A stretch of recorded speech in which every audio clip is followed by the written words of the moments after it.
بسم الله الرحمن الرحيم. الحمد لله رب العالمين والصلاة والسلام على أشرف الأنبياء والمرسلين وعلى آله وصحبه ومن تبعهم بإحسان إلى يوم الدين. أما بعد، اللهم علمنا ما ينفعنا وانفعنا بما علمتنا إنك أنت العليم الحكيم. ربنا وزدنا علما وارزقنا فهما. அன்பிற்கினிய சகோதரர்களே, எல்லாம் வல்ல அல்லாஹ்வின் பேரொருளால் பெரும் கிருபையினால் இன்று காலையிலிருந்து நடைபெற்றுக் கொண்டிருக்கிற இந்த கல்வி வகுப்பில் மரியாதைக்குரிய ஷேக் ஹாலித் பின் உஸ்மான் அஸ்ஸபத் பேராசிரியர் அவர் எழுதியிருக்கக்கூடிய ஃபிக்ஹு ரத்தில் முகாலிஃப், மாற்று கருத்துடையவர்களுக்கு பதில் சொல்வதில் இருக்கக்கூடிய இஸ்லாமிய வழிகாட்டுதல் என்கிற தலைப்புல அவர் தொகுத்த சுமார் 80 பக்கங்கள் கொண்ட இந்த புத்தகத்தை தான் நம்ம காலில இருந்து பார்த்துக்கிட்டு இருக்கிறோம்.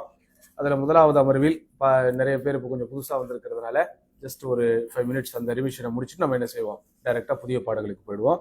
அதே மாதிரி குறிப்பெடுத்த எல்லாரும் ஆரம்பத்திலிருந்து அந்த குறிப்புகள் கரெக்டா தான் எடுத்திருக்கிறீங்களா அப்படிங்கிறதையும் கொஞ்சம் என்ஷூர் பண்ணிக்கோங்க. அதாவது இந்த புத்தகத்தை பொறுத்த வரைக்கும் 4 விஷயங்கள் தான் மைய கருத்தாக ஷேக் அவர்களால் அலசப்படுகிறது. அதாவது அஹ்ல் பிதாக்காரர்களுக்கு மறுப்பு கொடுப்பது, எடுத்த உடனேயே மறுப்பு கொடுத்து விட வேண்டுமா, அதுல கவனிக்க வேண்டியது என்ன அப்படிங்கிறது முதலாவது விஷயம். 2வது, எப்போது மறுப்பு கொடுப்பது மார்க்கமயமாகும், மறுப்பு கொடுப்பதற்கு யாருக்கு தகுதி இருக்கிறது, மறுப்பு கொடுக்கிற விஷயத்திலே பேண வேண்டிய இஸ்லாமிய வழிமுறைகள் வழிகாட்டுதல்கள் என்ன அப்படிங்கிறத ஷேக் அவர்கள் என்ன செஞ்சாங்க, துவக்கமாக ஆரம்பத்தில் பதிவு செய்கிறார்கள்.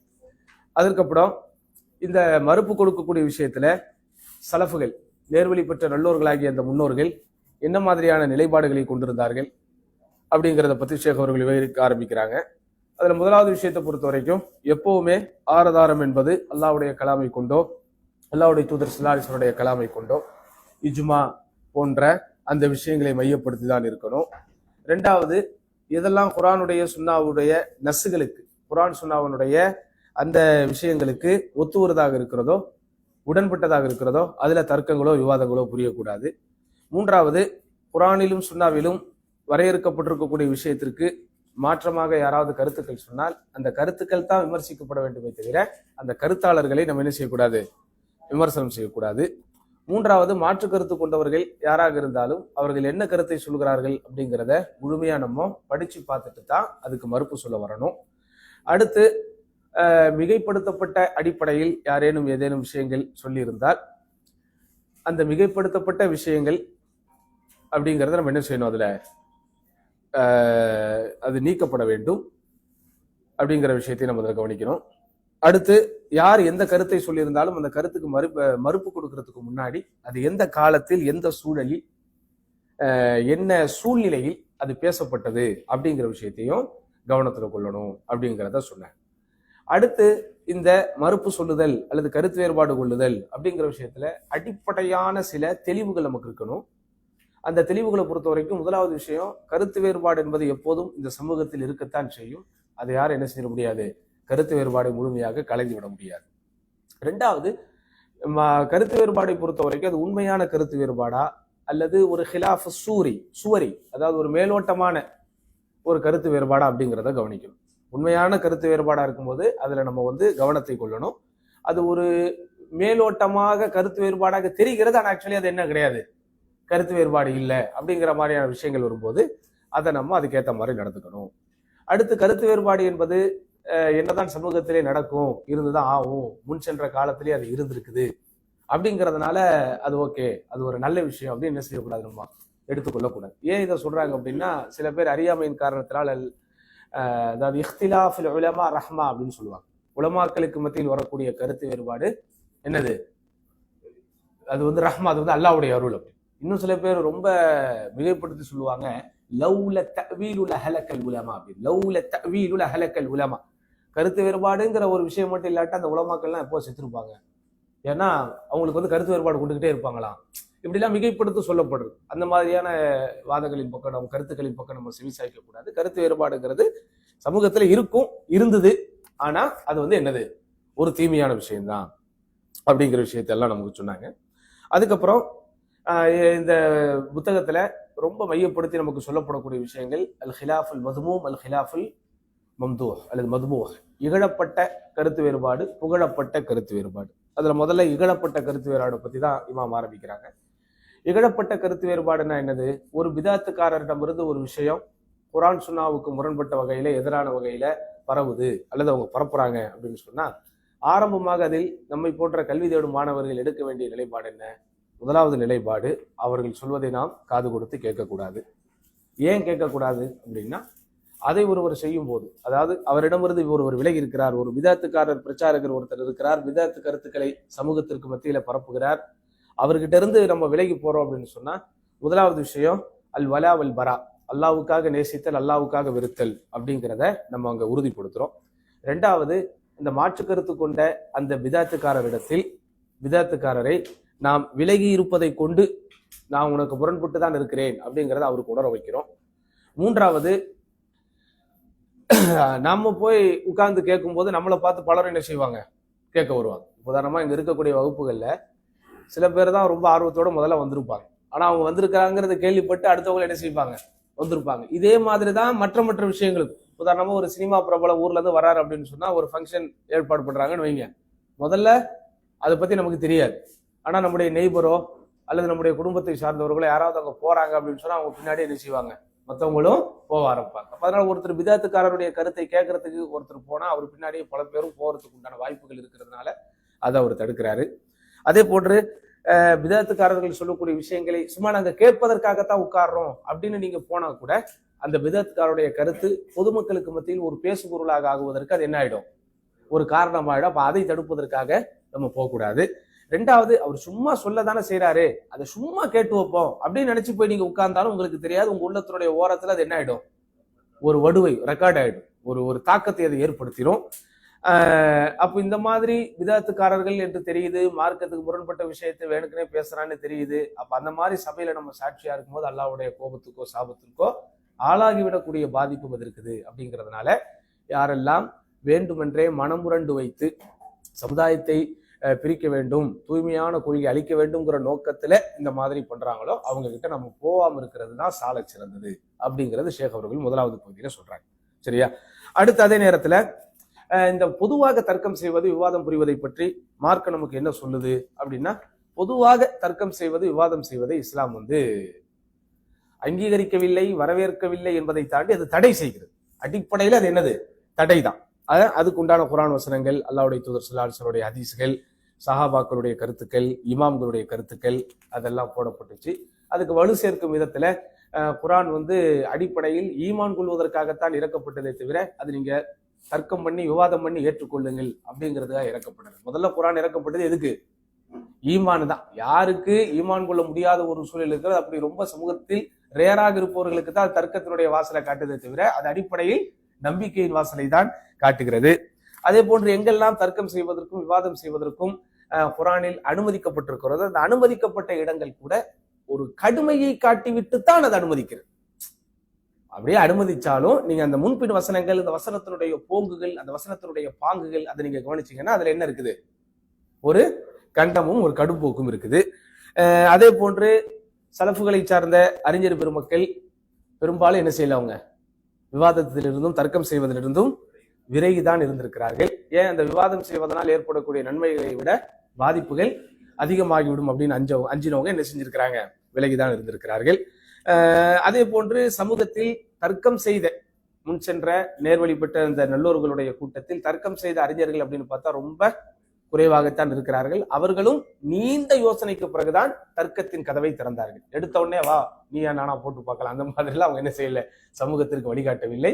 ரொம்ப தேவையான இடத்தில் அவர்கள் தர்க்கம் செய்திருக்கிறார்கள் அப்படிங்கிற விஷயம். பட் அதே நேரத்துல எங்கெல்லாம் தர்க்கம் செய்வதற்கு அனுமதிக்கப்பட்டிருக்கிறது, விவாதம் செய்வதற்கு அனுமதிக்கப்பட்டிருக்கிறது அப்படிங்கிறத நம்ம பார்க்கும்போது குர்ஆனுடைய வசனம் சூரத்து நஹல்ல 125வது வசனம், அதுல என்ன சொல்லப்படுது, உன்னுடைய இறைவனின் பாதையின் பால் நபியை நீங்கள் அறிவை கொண்டும் நல்லுபதேசத்தை கொண்டும் அடையுங்கள், மேலும் நன்மையான முறையில் அவர்களிடத்திலே விவாதம் செய்யுங்கள் அப்படிங்கிற வசனத்தை மேற்கோள் காட்டுறாங்க. அல்லாஹ்வுடைய தூதர் ஸல்லல்லாஹு அலைஹி வஸல்லம் அவர்களும் இறைவனுக்கு இணை வைக்கக்கூடியவர்களிடத்தில் உங்களுடைய செல்வத்தை கொண்டும் உங்களுடைய உயிருடைமைகளை கொண்டும் உங்களுடைய நாவுகளை கொண்டும் நீங்கள் சண்டையிடுங்கள் அப்படின்னு வந்திருக்கிறதுனால அது விவாதம் செய்வதற்குண்டான ஒரு அனுமதினு பார்க்கப்படுது. அதே போன்று கதிரியாக்கள், ஜஹமியாக்கள் இந்த மாதிரி வழிகட்ட பிரிவினர்கள் பலரோடும் முன் சென்ற உலமாக்கள் என்ன செஞ்சிருக்கிறாங்க, விவாதங்கள் புரிந்திருக்கிறார்கள். அப்ப அந்த மாதிரியான விஷயங்களும் எடுத்துக்காட்டப்படுது அப்படிங்கிறதெல்லாம் நம்ம என்ன செஞ்சோம், இந்த முதலாவது அமர்வுல பார்த்தோம். சரி, இப்போ நம்ம பார்க்க போறது எங்கெல்லாம் அல் ஜதலுல் மதுமூம் இகழப்பட்ட விவாதங்கள். இப்ப நம்ம இவ்வளவு நேரம் நம்ம பார்த்ததே மெயினா போக்கஸ்டா எதுக்குள்ளதான் அது ரவுண்ட் அடிக்குது? புகழப்பட்ட விவாதம், இகழப்பட்ட விவாதம். எப்பெல்லாம் சந்தேகத்திற்கிடமின்றி அது இகழப்பட்ட விவாதங்களாக மாறும் அப்படின்னா ஷேக் அவர்கள் அதுல சில அடிப்படைகளை சொல்றாங்க. இது 17வது பக்கத்துல இருந்து இப்ப நம்ம பார்க்கிறோம். இதுல வரக்கூடிய விஷயத்தை பொறுத்த என்ன வருது? அல்-இஅ்திபாருல் அவ்வல் وهو ما كان بالنظر الى موضوع الرد او المناظره. அந்த விவாதம் செய்யப்படுவதற்குண்டான நோக்கம் அங்கே என்னவாக இருக்கு?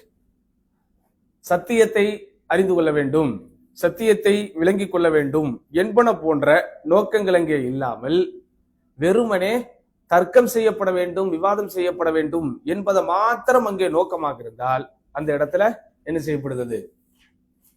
அது ஜதல் மதுமூம் ஆகுது. ஜதலுல் மதுமூம் இகழப்பட்ட விவாதமாக மாறுகிறது. அது எப்படி நம்ம புரிந்து கொள்ளலாம்? அதற்கு சில சில விஷயங்களை ஷேக் அவர்கள் கோடிட்டு காட்டுகிறார்கள். என்ன கோடிட்டு காட்டுறாங்க அப்படின்னா, மாக்கான தரீகுஹு ஸமஅ, அந்த விவாதம் செய்வதற்கு முன் வரக்கூடிய நபர் இருக்கிறார் இல்லையா, அந்த நபருடைய நோக்கம் முழுக்க முழுக்க சமூகத்தில் புகழை பெற வேண்டும் அப்படிங்கிறது நோக்கமா இருக்கு. அப்படிதானா? இப்ப நம்ம ஊர்ல எலெக்ஷன் நடக்கும் போது ஒரு சில பேரு 10 ஓட்டு கூட வாங்க மாட்டான், அவனுக்கே தெரியும். ஆனா 10 வாட்டி ஆனாலும் அவன் போய் நாமினேஷன் பண்ணிக்கிட்டே இருப்பான். ஏன்? பேப்பர்ல அவன் பேர் வரும், இவரும் என்ன செய்திருக்கிறாரு, வேட்புமனு தாக்கல் செய்திருக்கிறார் அப்படின்னு. ஏன்டா இதை செய்யற? இல்ல அதை நான் ரொம்ப நாளா செஞ்சுக்கிட்டு இருக்கேன், அதனால செஞ்சுக்கிட்டு இருக்கேன் அப்படின்னு. அப்போ இந்த ஷேக் கிட்ட போய் நம்ம உட்கார்ந்தாலே அவங்களுக்கு என்ன ஆயிடுது? ஒரு அங்கீகாரம் கிடைச்சிருது. நான் அந்த ஷேக் பின்பாஸ் கிட்டே நான் விவாதம் பண்ணிருக்கிறேன். அன்னைக்கு கூட ஒரு ஆள் பேசிக்கிட்டு நகைச்சுவையா சொன்னார், நான் மக்காலே தொலை வச்சிருக்கிறேன். பயந்துட்டேன். மாஷா அல்லாஹ், எப்படிங்க? இல்ல உம்ராக்கு போகும்போது பெட்ரோல் பங்க்ல பஸ் நிக்கும் மக்கா என்ட்ரன்ஸ்ல, அப்போ நாங்க எல்லாம் 2வது 3வது ஜமாத்து நிறைய நடக்கும், அப்ப நான் என்ன செய்யிருக்கிறேன் தொலை. இன்னொருத்தர் நான் அப்படி பார்த்தா நான் ஹரம்லயே தொலை வச்சிருக்கேன். ஹரம்ல எப்படியா தொலை வச்ச? இல்ல நாங்கெல்லாம் உம்ராக்கு மொத்தமா போனோம், அப்போ அது ஜமாத்து நடக்காத டைம், நாங்க 10 பேர் நேத்து ஒன்னா நின்று தொழுதோம், அப்ப நான் என்ன செஞ்சாங்க, இமாமத்தை செஞ்சேன் அப்படின்னு சொல்றாருன்னா அதை நீங்க எப்படி புரிஞ்சுக்குவீங்க? அவர் சொன்னது உண்மை, ஹரம்ல நான் இமாமா நின்று தொலை வைத்தேன் அப்படிங்கிறது என்னது உண்மை. ஆனா அப்படி அவர் சொன்னாருன்னு உடனே ஷேக் சுதேஷ் மாதிரி, ஷேக் சுரைம் மாதிரி இவரும் அந்த இமாம்களுடைய பட்டியல ஒருத்தரம் எடுத்துக்க முடியுமா? நீ என்னவா இருக்க? நான் அட்மினா இருக்கேன். எதுல அட்மினா இருக்க? வாட்ஸ்அப் குரூப்ல அட்மினா இருக்கேன் அப்படின்னு சொல்ற மாதிரிதான். அப்போ வேண்டும் என்று சும்மா புகழை பெறுவதற்கும் ஒரு அங்கீகாரத்தை பெறுவதற்கும் சில இவன் வர்றான் அப்படின்னு நமக்கு தெரிஞ்சதுன்னா அவங்க கிட்ட ஒருவர் விவாதத்திற்கு சரிக்கு சமமாக உட்காருகிறேன் என்று முடிவெடுத்தால் அந்த விவாதம் என்ன மாதிரியான வகையில சேர்க்கப்படுது? இகழப்பட்ட விவாதமாக சரி. இது நம்பர் 1. 2வது, எந்த டாபிக்ல ஒரு விவாதம் புரிய வர்றார் அந்த டாபிக்க பார்க்கணும். அல் மசாயில் வல் கவாயா அல்லதி லா யப்லுகுஹா அக்லுல் முகாத்தப்.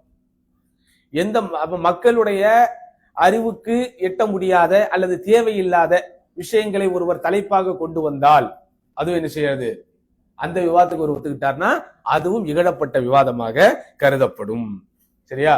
புரியுதா உங்களுக்கு? கொண்டு வர டாபிக் எந்த விதத்திலும் சமூகத்திற்கு என்ன கிடையாது, பயனே கிடையாது. எந்த விதத்திலும் பயன் கிடையாது. அது செய்வதனால் தீனுக்கோ துனியாவுக்கோ அல்லது மக்களுடைய மார்க்க அறிவினுடைய மேம்பாட்டிற்கோ பயனே இல்லாத விஷயங்களை, விவகாரங்களை ஒருவர் தலைப்பாக தூக்கி கொண்டு விவாதத்திற்கு வருகிறேன் என்று சொன்னால் அந்த விவாதத்திற்கு ஒப்புக்கொள்ளும் பட்சத்தில் அதுவும் இகழப்பட்ட விவாதமாக மாறிவிடும். அடுத்த ஷேக் அவர்கள் சுட்டி காட்டுகிற மிக முக்கியமான விஷயம் அல் ஜதலு ஃபி ஆயாத்தில்லாஹ். வேண்டுமென்றே அல்லாஹ்வுடைய வசனங்களில் ஒருவர் விவாதம் புரிய வருகிறார். அல்லாஹ்வுடைய வசனங்கிறது என்னது? அது குர்ஆனுடைய வசனங்களில் அல்லாஹ் சுப்ஹானஹு வ தஆலா என்னெல்லாம், அது எல்லாமே ஹத்மி. ஹத்மி என்றால் உறுதியாக வரையறுக்கப்பட்ட நம்பிக்கை கொள்ளப்பட வேண்டிய விஷயங்கள். இந்த குர்ஆனுடைய இந்த வசனம் இது உண்மையா இல்லையா, வா விவாதம் பண்ணலாம் அப்படின்னு சொன்னா நவுது பில்லா, அந்த விவாதத்திற்கு ஒரு ஒப்புக்கொள்ளும் போது அது என்ன ஆயிடும்? இகழப்பட்ட விவாதமாக மாறிவிடும். அதற்கு குர்ஆனுடைய வசனங்கள் சூரத்து ஷூராவுடைய 35வது வசனம், சூரத்து காஃபிர்னுடைய 4வது வசனம், அதில் அல்லாஹ் ரொம்ப தெளிவாகவே சொல்லுகிறான், மா யுஜாதிலு ஃபி ஆயாத்தில்லாஹி இல்லல்லதீன கஃபரு. அல்லாஹ்வுடைய வசனங்களில் வீண் தர்க்கம் புரிபவர்கள் காஃபிர்களே அன்றி வேறில்லை. இதெல்லாம் குர்ஆனில் நேரடியாக தடை செய்யப்பட்ட விஷயங்கள். அதனால நம்ம அந்த விஷயத்தில் என்ன செய்யக்கூடாது? தர்க்கங்கள் செய்யக்கூடாது. சரி, அடுத்து இந்த தர்க்கத்தை, எது இகழப்பட்ட தர்க்கம் நம்ம சொல்றோம்ல, இந்த தர்க்கத்தை அல்லாஹ் சுப்ஹானஹு வ தஆலாவே இகழ்ந்திருக்கிறார். மார்க்கம் இது இகழ்ந்திருக்கிறது. அது எந்த வகையிலெல்லாம் அது இகழப்பட்டிருக்கிறது அப்படிங்கிறத ஷேக் அவர்கள் ஒரு சில குறிப்புகளை தராங்க. அதாவது இகழப்பட்ட தர்க்கம், இகழப்பட்ட விவாதம் அப்படிங்கிறது எதனால் அது இகழப்பட்டதாக மாறுகிறது? ஏன்னா சில வார்த்தைகள் இருக்கும், அந்த வார்த்தைகளே அந்த வர்க்கத்துக்கு ஒரு முடிவை தந்து விடாது. உதாரணமா நம்ம ஊர்ல நம்ம சொல்றாங்கல்ல, நம்ம தமிழ்நாட்டு மக்களுக்கு தெரியும், பிற்படுத்தப்பட்டவர்கள் அப்படிங்கிறாங்க. அப்படின்னா யாரு? அவங்க பேக்வேர்டா? உண்மையிலேயே மனிதர்கள் அப்படி நம்ம யாரையாவது சொல்ல முடியுமா? தாழ்த்தப்பட்ட சமூகத்திலிருந்து இவர் வந்திருக்கிறார் அப்படின்னு சொல்றான்னு வைங்க, வார்த்தை தாழ்த்தப்பட்ட அப்படிங்கிற வார்த்தையினால அவன் தாழ்த்தப்பட்டவனா? அப்ப அதனால ஒரு விஷயத்தை நீங்க அது பயன்படுத்தப்படுது அப்படிங்கறதுனால இது என்னவாயிடாது, அதனுடைய அர்த்தத்திறது முழுமையாக அதை ஏற்றுக்கொள்ளாது. நீங்க நல்லா புரிஞ்சுக்கணும். புரியுதா உங்களுக்கு? உதாரணமா நம்முடைய கிங் சல்மான், அவருக்கு என்ன பட்ட சிறப்பு பேருங்க, என்ன பேர்ல அவங்க அழைக்கப்படுறாங்க? கஸ்டோடியன். மாஷா அல்லாஹ். அது அரபியில சொல்லும்போது எப்படி சொல்றாங்க? காதிமுல் ஹரமைனி ஷரீஃபைன், இரு புனித ஸ்தலங்களின் பணியாளர். அவங்களா ஸ்வீப்பிங் பண்ணுவாங்களா? அப்போ அந்த வார்த்தை அங்க சொல்லப்படுதுன்னா அது அந்த அர்த்தத்துல கிடையாது. அவங்க நினைச்சிருந்தா தங்களை அமீர் என்றும் என்னென்ன பேர்களையோ அவங்க சொல்லலாம். ஆனா அந்த எல்லா பேர்களை காட்டிலும் அவங்க உயர்ந்த அந்தஸ்துல எதை பாக்குறாங்க? இரு புனித ஸ்தலங்களுக்கு செய்யக்கூடிய சேவையை அவங்க என்ன செய்யறாங்க? அதுதான் முதல்ல. ஏன்னா அறிஞர்கள் இப்ப அந்த ஆட்சியாளர்கள் எப்படி அறியப்படுறாங்க? இப்ப நீங்க குவைத்துல போனீங்கன்னா அங்க உள்ள ஆட்சியாளர்கள் அமீர் அப்படின்னு அறியப்படுறாங்க. ஒரு ஓமான் போன்ற நாடுகள்ல போனீங்கன்னா அங்க சுல்தான் அப்படின்னு அறியப்படுறாங்க. சாரி, குவைத்துல அமீர் ஷேக் சபா தான் சொல்றாங்க. நீங்க மற்ற அமீரகங்களுக்கு போனீங்கன்னா அங்க அமீர் அப்படிங்கிற வார்த்தை பயன்படுத்தப்படும். இங்க மலிக் அப்படிங்கிற வார்த்தை இருந்தாலும் அவங்களுக்கு மலிக் அப்படிங்கிறதா மன்னருக்கு பயன்படுத்துறாங்க. ஆனா தங்களுடைய பட்டமாக அவர் எதை நினைக்கிறாங்க? இரு புனித ஸ்தலங்களுக்கு செய்யக்கூடிய சேவையை நினைக்கிறாங்க. பட் ஆனா அதுக்கு அரபிக்ல போடும்போது எப்படி போடுறாங்க?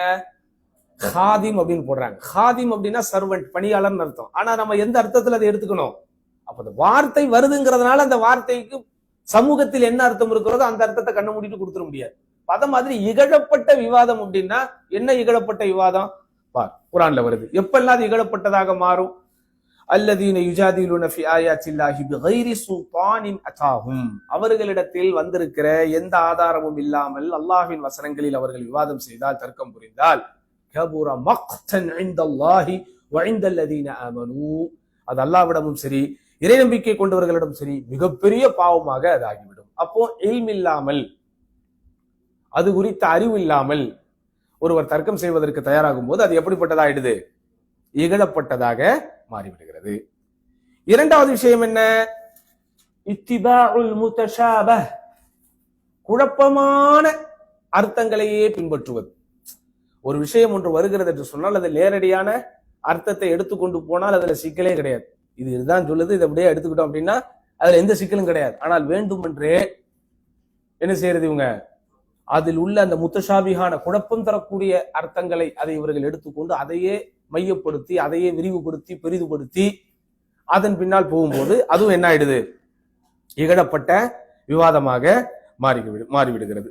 குர்ஆன் வருகிறதா இல்லையா? ஃபஅம்மல்லதீன ஃபீ குலூபிஹிம் ஸைகுன் ஃபயத்தபிஊன மா தஷாபஹ மின்ஹு இப்திகாஅல் ஃபித்னதி வப்திகாஅ தஅவீலிஹி. சூரா ஆல் இம்ரானுடைய 3வது அத்தியாயத்தினுடைய 7வது வசனம். யாரு? அல்லாஹ் சுப்ஹானஹு வ தஆலா அந்த முஹ்கமான வசனங்களை பத்தி, ஒரே அர்த்தம் நேரடியான அர்த்தம் தரக்கூடிய வசனங்களும் குர்ஆனிலே உண்டு, ஒரு சில மறைமுகமான அர்த்தங்களை உள்ளடக்கி கொண்ட விஷயங்களும் இருக்கிறது. அப்ப அல்லாஹ் அது ஒரு சோதனைக்காகவும் கல்வியாளர்களிடமிருந்து நாம் கல்வி பெற வேண்டும் என்பதற்காகவும் அல்லாஹ் என்ன செய்திருக்கிறார்? இறக்கி வைத்திருக்கிறார். ஆனால் யாருடைய உள்ளங்களில் வழிகேடு இருக்கிறதோ, நோய் நிரம்பி இருக்கிறதோ, அவர்கள் என்ன செய்வாங்க? முஹ்கமான வசனங்கள் எல்லாத்தையும் விட்டுருவாங்க. அவங்க அந்த வேறு அர்த்தங்கள் தரக்கூடிய அல்லது மாற்றர்த்தங்கள் தருவதற்கு வாய்ப்புகள் இருக்கக்கூடிய வசனங்களின் பின்னாலே வேண்டுமென்றே போய் அதை அவர்கள் பெரிதுபடுத்துவார்கள். அப்ப அப்படிப்பட்டவர்களை எல்லாம் இகழ்ந்து குர்ஆனுடைய வசனத்திலே சொல்லி இருக்கிறார். மூன்றாவது அல் மிராஉ ஃபில் குர்ஆன், குர்ஆனில் சந்தேகத்தை ஏற்படுத்தக்கூடிய விதத்திலே செய்யக்கூடிய தர்க்கம். அதெல்லாம் அல்லாஹ் காப்பாற்ற வேண்டும், ரொம்ப கவனமா இருக்கணும். சரியா? அல்லாஹ்வுடைய தூதர் ரொம்ப தெளிவா சொல்லி இருக்கிறாங்க, அல் மிராஉ ஃபில் குர்ஆனி குஃப்ர், குர்ஆனில் சந்தேகத்தை ஏற்படுத்தும் விதத்தில் தர்க்கம் புரிவது குஃப்ர், இறை மறுப்பாகும் அப்படின்னு அல்லாஹ்வுடைய தூதர் ஸல்லல்லாஹு அலைஹி வஸல்லம் அவர்கள் சொல்கிறார்கள். குர்ஆனுடைய விஷயத்தில் தர்க்கம் புரிவதுனா ரெண்டு விஷயம் இருக்கு. ஒன்று, குர்ஆனுடைய வார்த்தைகளில் சந்தேகப்படுவது. இரண்டாவது, குர்ஆனுடைய வார்த்தைகள் சொல்லக்கூடிய அர்த்தங்களில் சந்தேகப்படுவது. உதாரணமா அல்ஹம்துலில்லாஹி ரப்பில் ஆலமீன், இதுக்கு என்ன அர்த்தம்? புகழ் அனைத்தும் அல்லாஹ்வுக்குரியது. ரைட். இந்த அல்ஹம்துலில்லாஹி ரப்பில் ஆலமீன்ங்கிறது என்னது?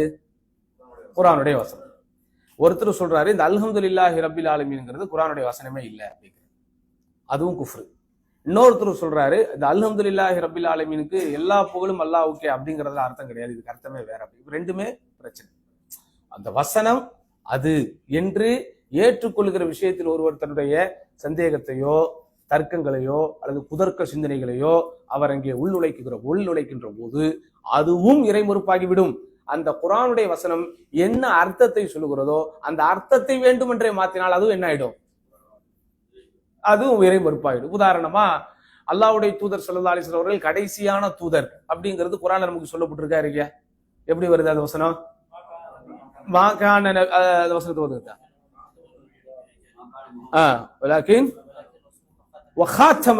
வந்துருச்சு.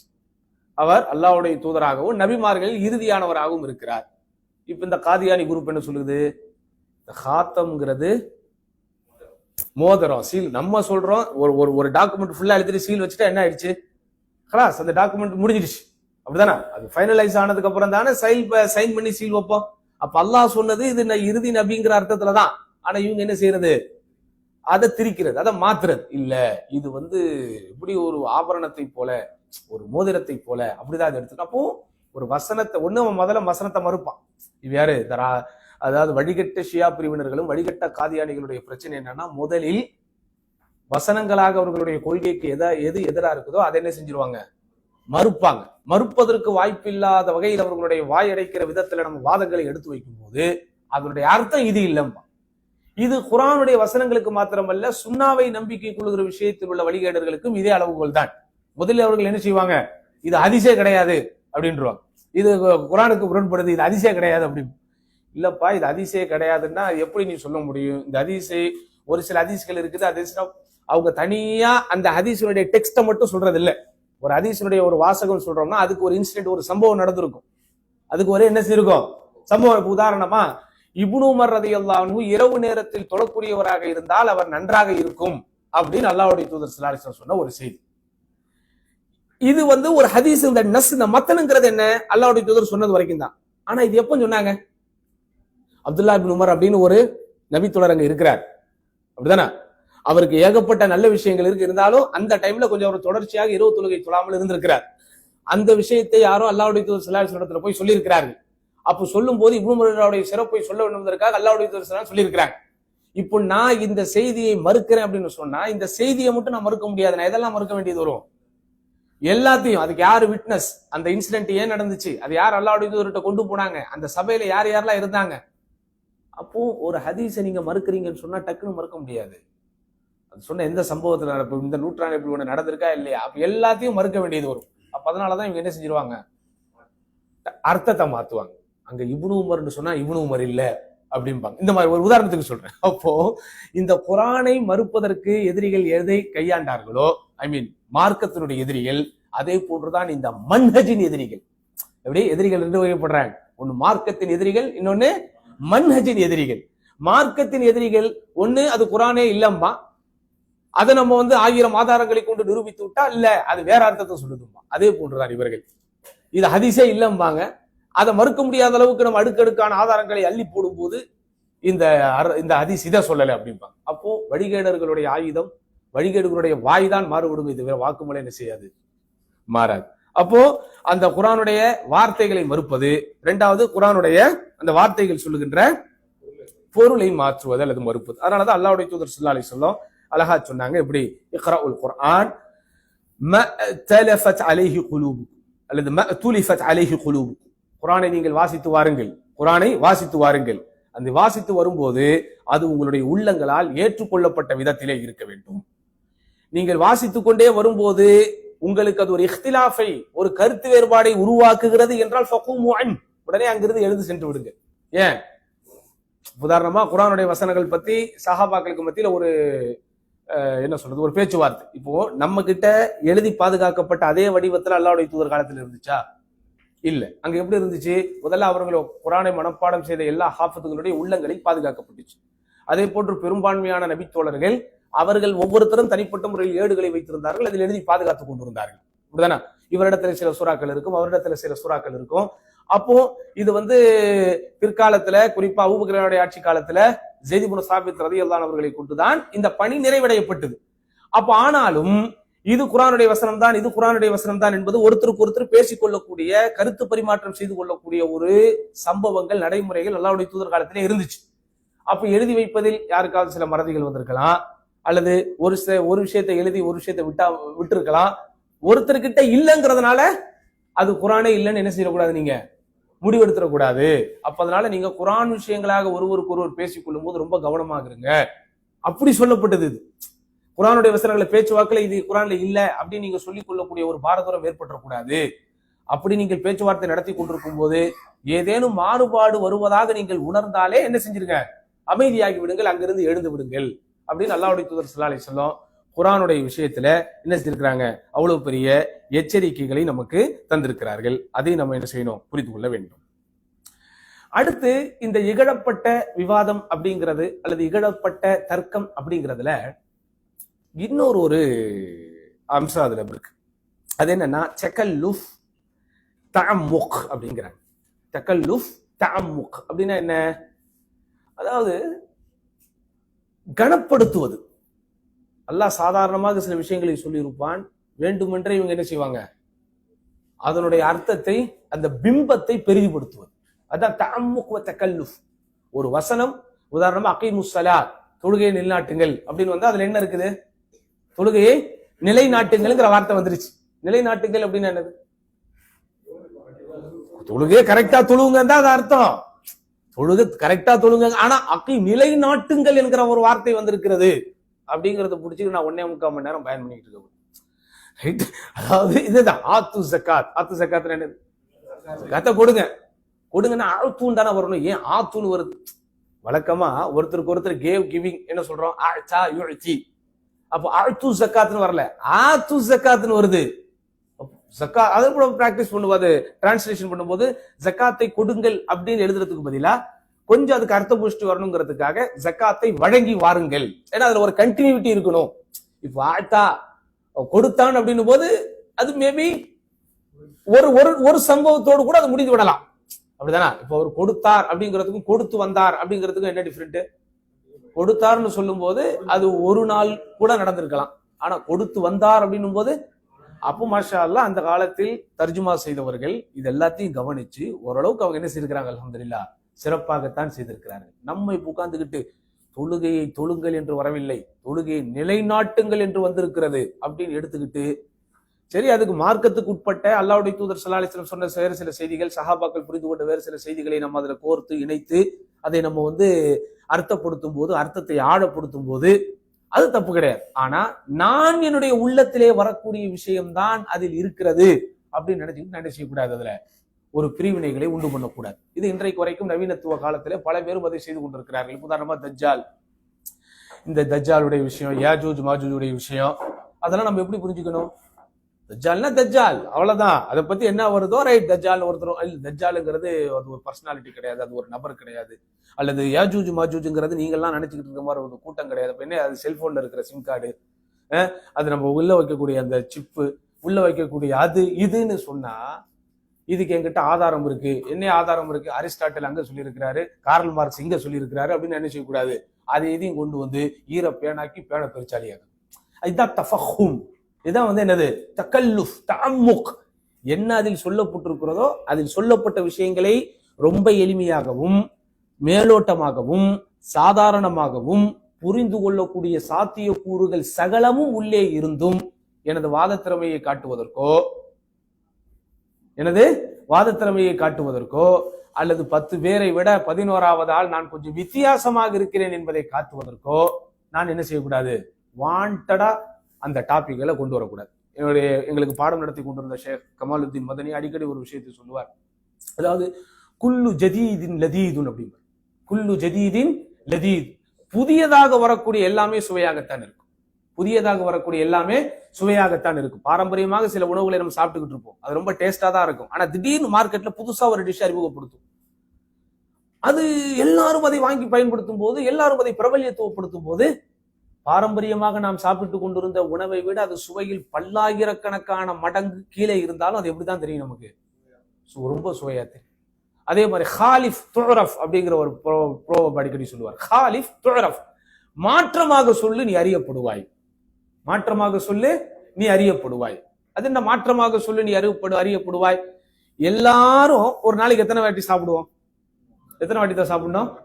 3 வாட்டி சாப்பிடணும். 3 வாட்டி சாப்பிடுறோம், சரியா? 3 வாட்டிலாம் சாப்பிடாது, நீ 6 வாட்டி சாப்பிடுன்னு ஒரு ஆள் சொல்றாரு. 3 வாட்டி சாப்பிடுன்னு 300 கோடி பேர் சொல்றான். 6 வாட்டி சாப்பிடுன்னு ஒரே ஒரு ஆள் சொல்றாரு. யாருடைய கருத்து பிளாஷ் ஆகும்? அவர் சொல்றது ஒரு வகையில சரியா கூட இருக்கும். 3 நேரம் மொத்தமா வச்சு அடுக்காத, ரெண்டுமே அர்த்தம் இருக்கு அதுல. கொஞ்சம் சாப்பிடு, பசி எடுக்கும் போது கொஞ்சம் சாப்பிடு. ஆனா இருந்தாலும் சமூகத்தில் ஒருவர் அறியப்பட வேண்டுமானால் அவர் என்ன செய்யணும்? புதியதாக எதையாவது கொண்டு வரணும். அறதப்பழதாக இருந்தாலுமே அதுக்கு புது பேர் வைக்கணும். அப்போதான் சமூகத்தில் அவர் என்ன செய்யப்படுவார்? பலரால் கவனிக்கப்படுவார். அப்போ இந்த பலரால் சமூகத்தில் கவனிக்கப்பட வேண்டும் என்கிற நோக்கத்திற்காகவே சமூகத்தில் நிறைய வழிகேடுகள் வந்தன. உங்களுக்கு தெரியுமா? சமூகத்தில் இட்டுக்கட்டப்பட்ட ஹதீஸ்களும் பலவீனமான ஹதீஸ்கள் சொல்றோம் இல்லையா? நீங்க நினைக்கிறீங்களா இந்த பலவீனமான ஹதீஸ்களும் இட்டுக்கட்டப்பட்ட ஹதீஸ்கள் எல்லாமே தவறான அர்த்தங்களையே உள்ளே வைத்திருக்கிறது என்று? இப்போ எதெல்லாம் சமூகத்துல ஃபேப்ரிகேட்டட் ஹதீஸ், ஃபேப்ரிகேட்டட் என்னது? புனைக்கப்பட்ட. அல்லாஹ்வுடைய தூதர் அப்படி சொல்லவே இல்லை. அது புனைக்கப்பட்ட செய்திகளை ஹதீஸ்னு அறியப்படுது, சரியா? வீக் நரேஷன், பலவீனமான செய்தி, அறிவிப்பாளர்களுடைய சான்றுகளால் உறுதிப்படுத்தப்படாமல் கோளாறுகள் இருக்கக்கூடிய காரணத்துல பலவீனமான செய்தி சொல்லி இது எல்லாமே நீங்க நினைக்கிற மாதிரி கெட்ட விஷயங்களையோ கெட்ட அர்த்தங்களையோ அது உள்ளடக்கல.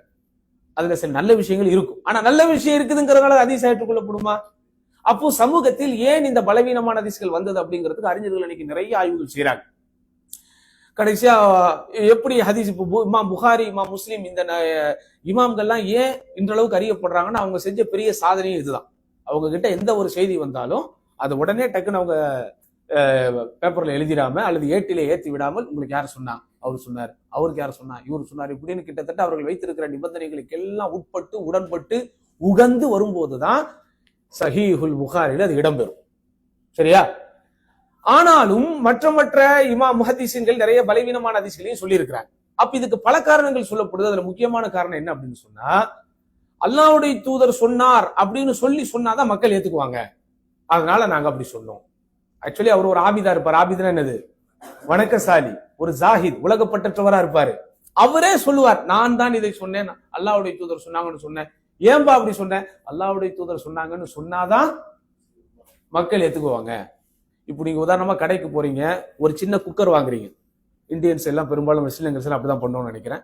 அதை எடுத்து பார்த்த உடனே இப்படி திருப்பி பார்ப்போம். என்ன பார்ப்போம்? அதுல மேட் இன் இந்தியா. ஓகே, அவ்வளவு தூரம் இந்தியா போகல, பரவாயில்லையாப்பா, மாஷாஅல்லாஹ், சுதேசிகள் இருக்கீங்க. இன்னும் நாங்க என்ன பண்ணோம்? ஐஎஸ்ஐ இருக்கான்னு பார்ப்போம். ஐஎஸ்ஐக்கு ஃபுல் ஃபார்ம் கேட்டா கூட எனக்கு தெரியாது. ஆனா எனக்கு ஒரு விஷயம் மைண்ட்ல போய் உட்கார்ந்துருச்சு. என்னன்னு? அதில் ஐஎஸ்ஐ முத்திரை இருந்துருச்சுன்னா அது குவாலிட்டி. அதே போட்டு காருக்கு டயர் வாங்கணும், டயர் பேரு அதெல்லாம் தெரியாது. ஒன்னே ஒண்ணுதான் எனக்கு தெரியும், இது அது கூட நமக்கு தெரியும், இது சைனீஸா, அப்படிதானா? இது சைனா ப்ராடக்டா அல்லது கொரியன் ப்ராடக்டா? கொரியன் ப்ராடக்ட்ல இருக்கிற தேர்ட் குவாலிட்டியை விட சைனீஸ்ல உள்ள ஃபர்ஸ்ட் குவாலிட்டி வேற மாதிரி இருக்கும். அது நமக்கு தெரியாது. ஆனா நமக்கு சொல்லப்பட்ட சிற்றறிவுக்கு என்ன தெரியும்? கொரியனா இருந்தா அது கொஞ்சம் குவாலிட்டி, சைனீஸா இருந்தா அது கொஞ்சம் அப்படி இப்படிதான் இருக்கும். இப்ப இதெல்லாம் நமக்கு பாலர் பருவத்தில் சொல்லி தரப்படக்கூடிய பாடங்கள். அப்போ ஒரு விஷயம் சந்தைப்படுத்தப்படணும்னா அதுல என்ன இருக்கணும்? அவர் சொன்ன மாதிரி மேட் இன் ஜப்பான் இருக்கணும், அப்படிதானே? அல்லது ஐஎஸ்ஐ அப்படின்னு ஏதாவது இருக்கணும். அப்ப இந்த உலக விஷயங்களுக்கே ஒருத்தர் இந்த ஐஎஸ்ஐ வாங்கினால் அவருக்கு சொர்க்கத்தில் இடம் யாரா சொல்ல முடியுமா? அப்படி இல்லை. அப்ப உலகத்தின் விஷயத்திற்கே அது குவாலிட்டியாக இருக்குதா இல்லையாங்கிறது தன்னை நிரூபிப்பதற்கு சில விஷயங்கள் இருக்கணும். அப்படி இருந்தாதான் அதை எடுத்துக்கிறோம். அப்போ அல்லாஹ்வுடைய தூதர் ஸல்லல்லாஹு அலைஹி வஸல்லம் சொன்னதை தவிர எதுவுமே மார்க்கம் ஆகாது அப்படின்னு ஒரு சமுதாயம் உருவாக்கப்படும் போது அந்த இடத்துல நான் என்னுடைய கருத்தை எப்படி, என் கருத்து நான் சொன்னேன் அது சந்தைப்படும். அப்ப அதனால அவங்க என்ன செய்வாங்க? நல்ல எண்ணத்தில் தான் நாங்கள் அப்படி சொன்னோம் இருக்குது. நானா மிகைப்படுத்தி சொல்லல. நல்லெண்ணத்தில் என்ன? எல்லாரும் காலையில் இப்ப வெள்ளிக்கிழமை இப்ப நம்ம தர்பியா வைக்கிறோம். அதிகபட்சமா உங்களை என்ன சொல்லி இந்த தர்பியாவுக்கு கூப்பிட்டுருப்பாரு? சொல்லுங்க. நீங்க எந்த வார்த்தையில் மயங்கின்னு சொல்லக்கூடாது, அல்லது எந்த வார்த்தையால் ஈர்க்கப்பட்டு நீங்க இந்த தர்பியாவுக்கு வரீங்க? வெள்ளிக்கிழமை யார் ஒருவர் காலை 9:15 மணிக்கு இது போன்ற தரியா வகுப்பிலே கலந்து கொள்கிறாரோ அவர் 10 ஹஜ் செய்த நன்மை அவருக்கு இருக்கும் அப்படின்னு ஒரு சஹீஹான ஹதீஸ் வந்துருச்சுன்னா இந்த தர்பியா யாராவது மிஸ் பண்ணுவோமா? சொல்லுங்க, மிஸ் பண்ணுவோமா? அப்போ ஒரு விஷயம் சந்தையாக்கப்பட வேண்டும், ஏற்றுக்கொள்ளப்பட வேண்டும், அது சன்மார்க்கத்தினுடைய கண்ணியம் கொடுக்கப்பட்டு அது உள்வாங்கப்பட வேண்டும் என்றால் அதுக்கு கால ரசூலுல்லாஹ் அப்படிங்கிறது என்ன செய்யணும், அதுல வரணும். அப்ப அதனால அவங்க என்ன செஞ்சாங்க, அதனால மக்கள் அமல்கள் செய்யாமலே இருக்கிறாங்க. மக்கள் அமல்கள் செய்யாம அவங்களை அமல்களை ஆர்வம் ஊட்டுறதுக்காக தான் நாங்க அப்படி சொன்னோம். அப்போ என் நண்பருக்கு இவர்களை நன்றாக நீங்க பார்க்கணும்.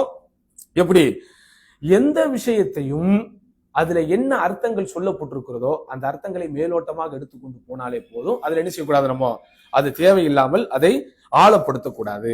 இந்த ஆழப்படுத்துறதுனா என்ன, ரொம்ப இலகுவாக புரிந்து கொள்ளக்கூடிய சில சட்டங்களை வேண்டுமென்றே பெரிதுபடுத்துவது, ரொம்ப சாதாரணமாக புரிந்து கொள்ளக்கூடிய அம்சங்களை வேண்டுமென்றே அதை பிரம்மாண்டப்படுத்துவது.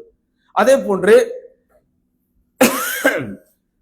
சந்தேகங்களை உருவாக்கக்கூடிய விஷயத்துல, சந்தேகங்களை உருவாக்கக்கூடிய அடிப்படையில அந்த தர்க்க தலைப்புகளை அமைப்பது.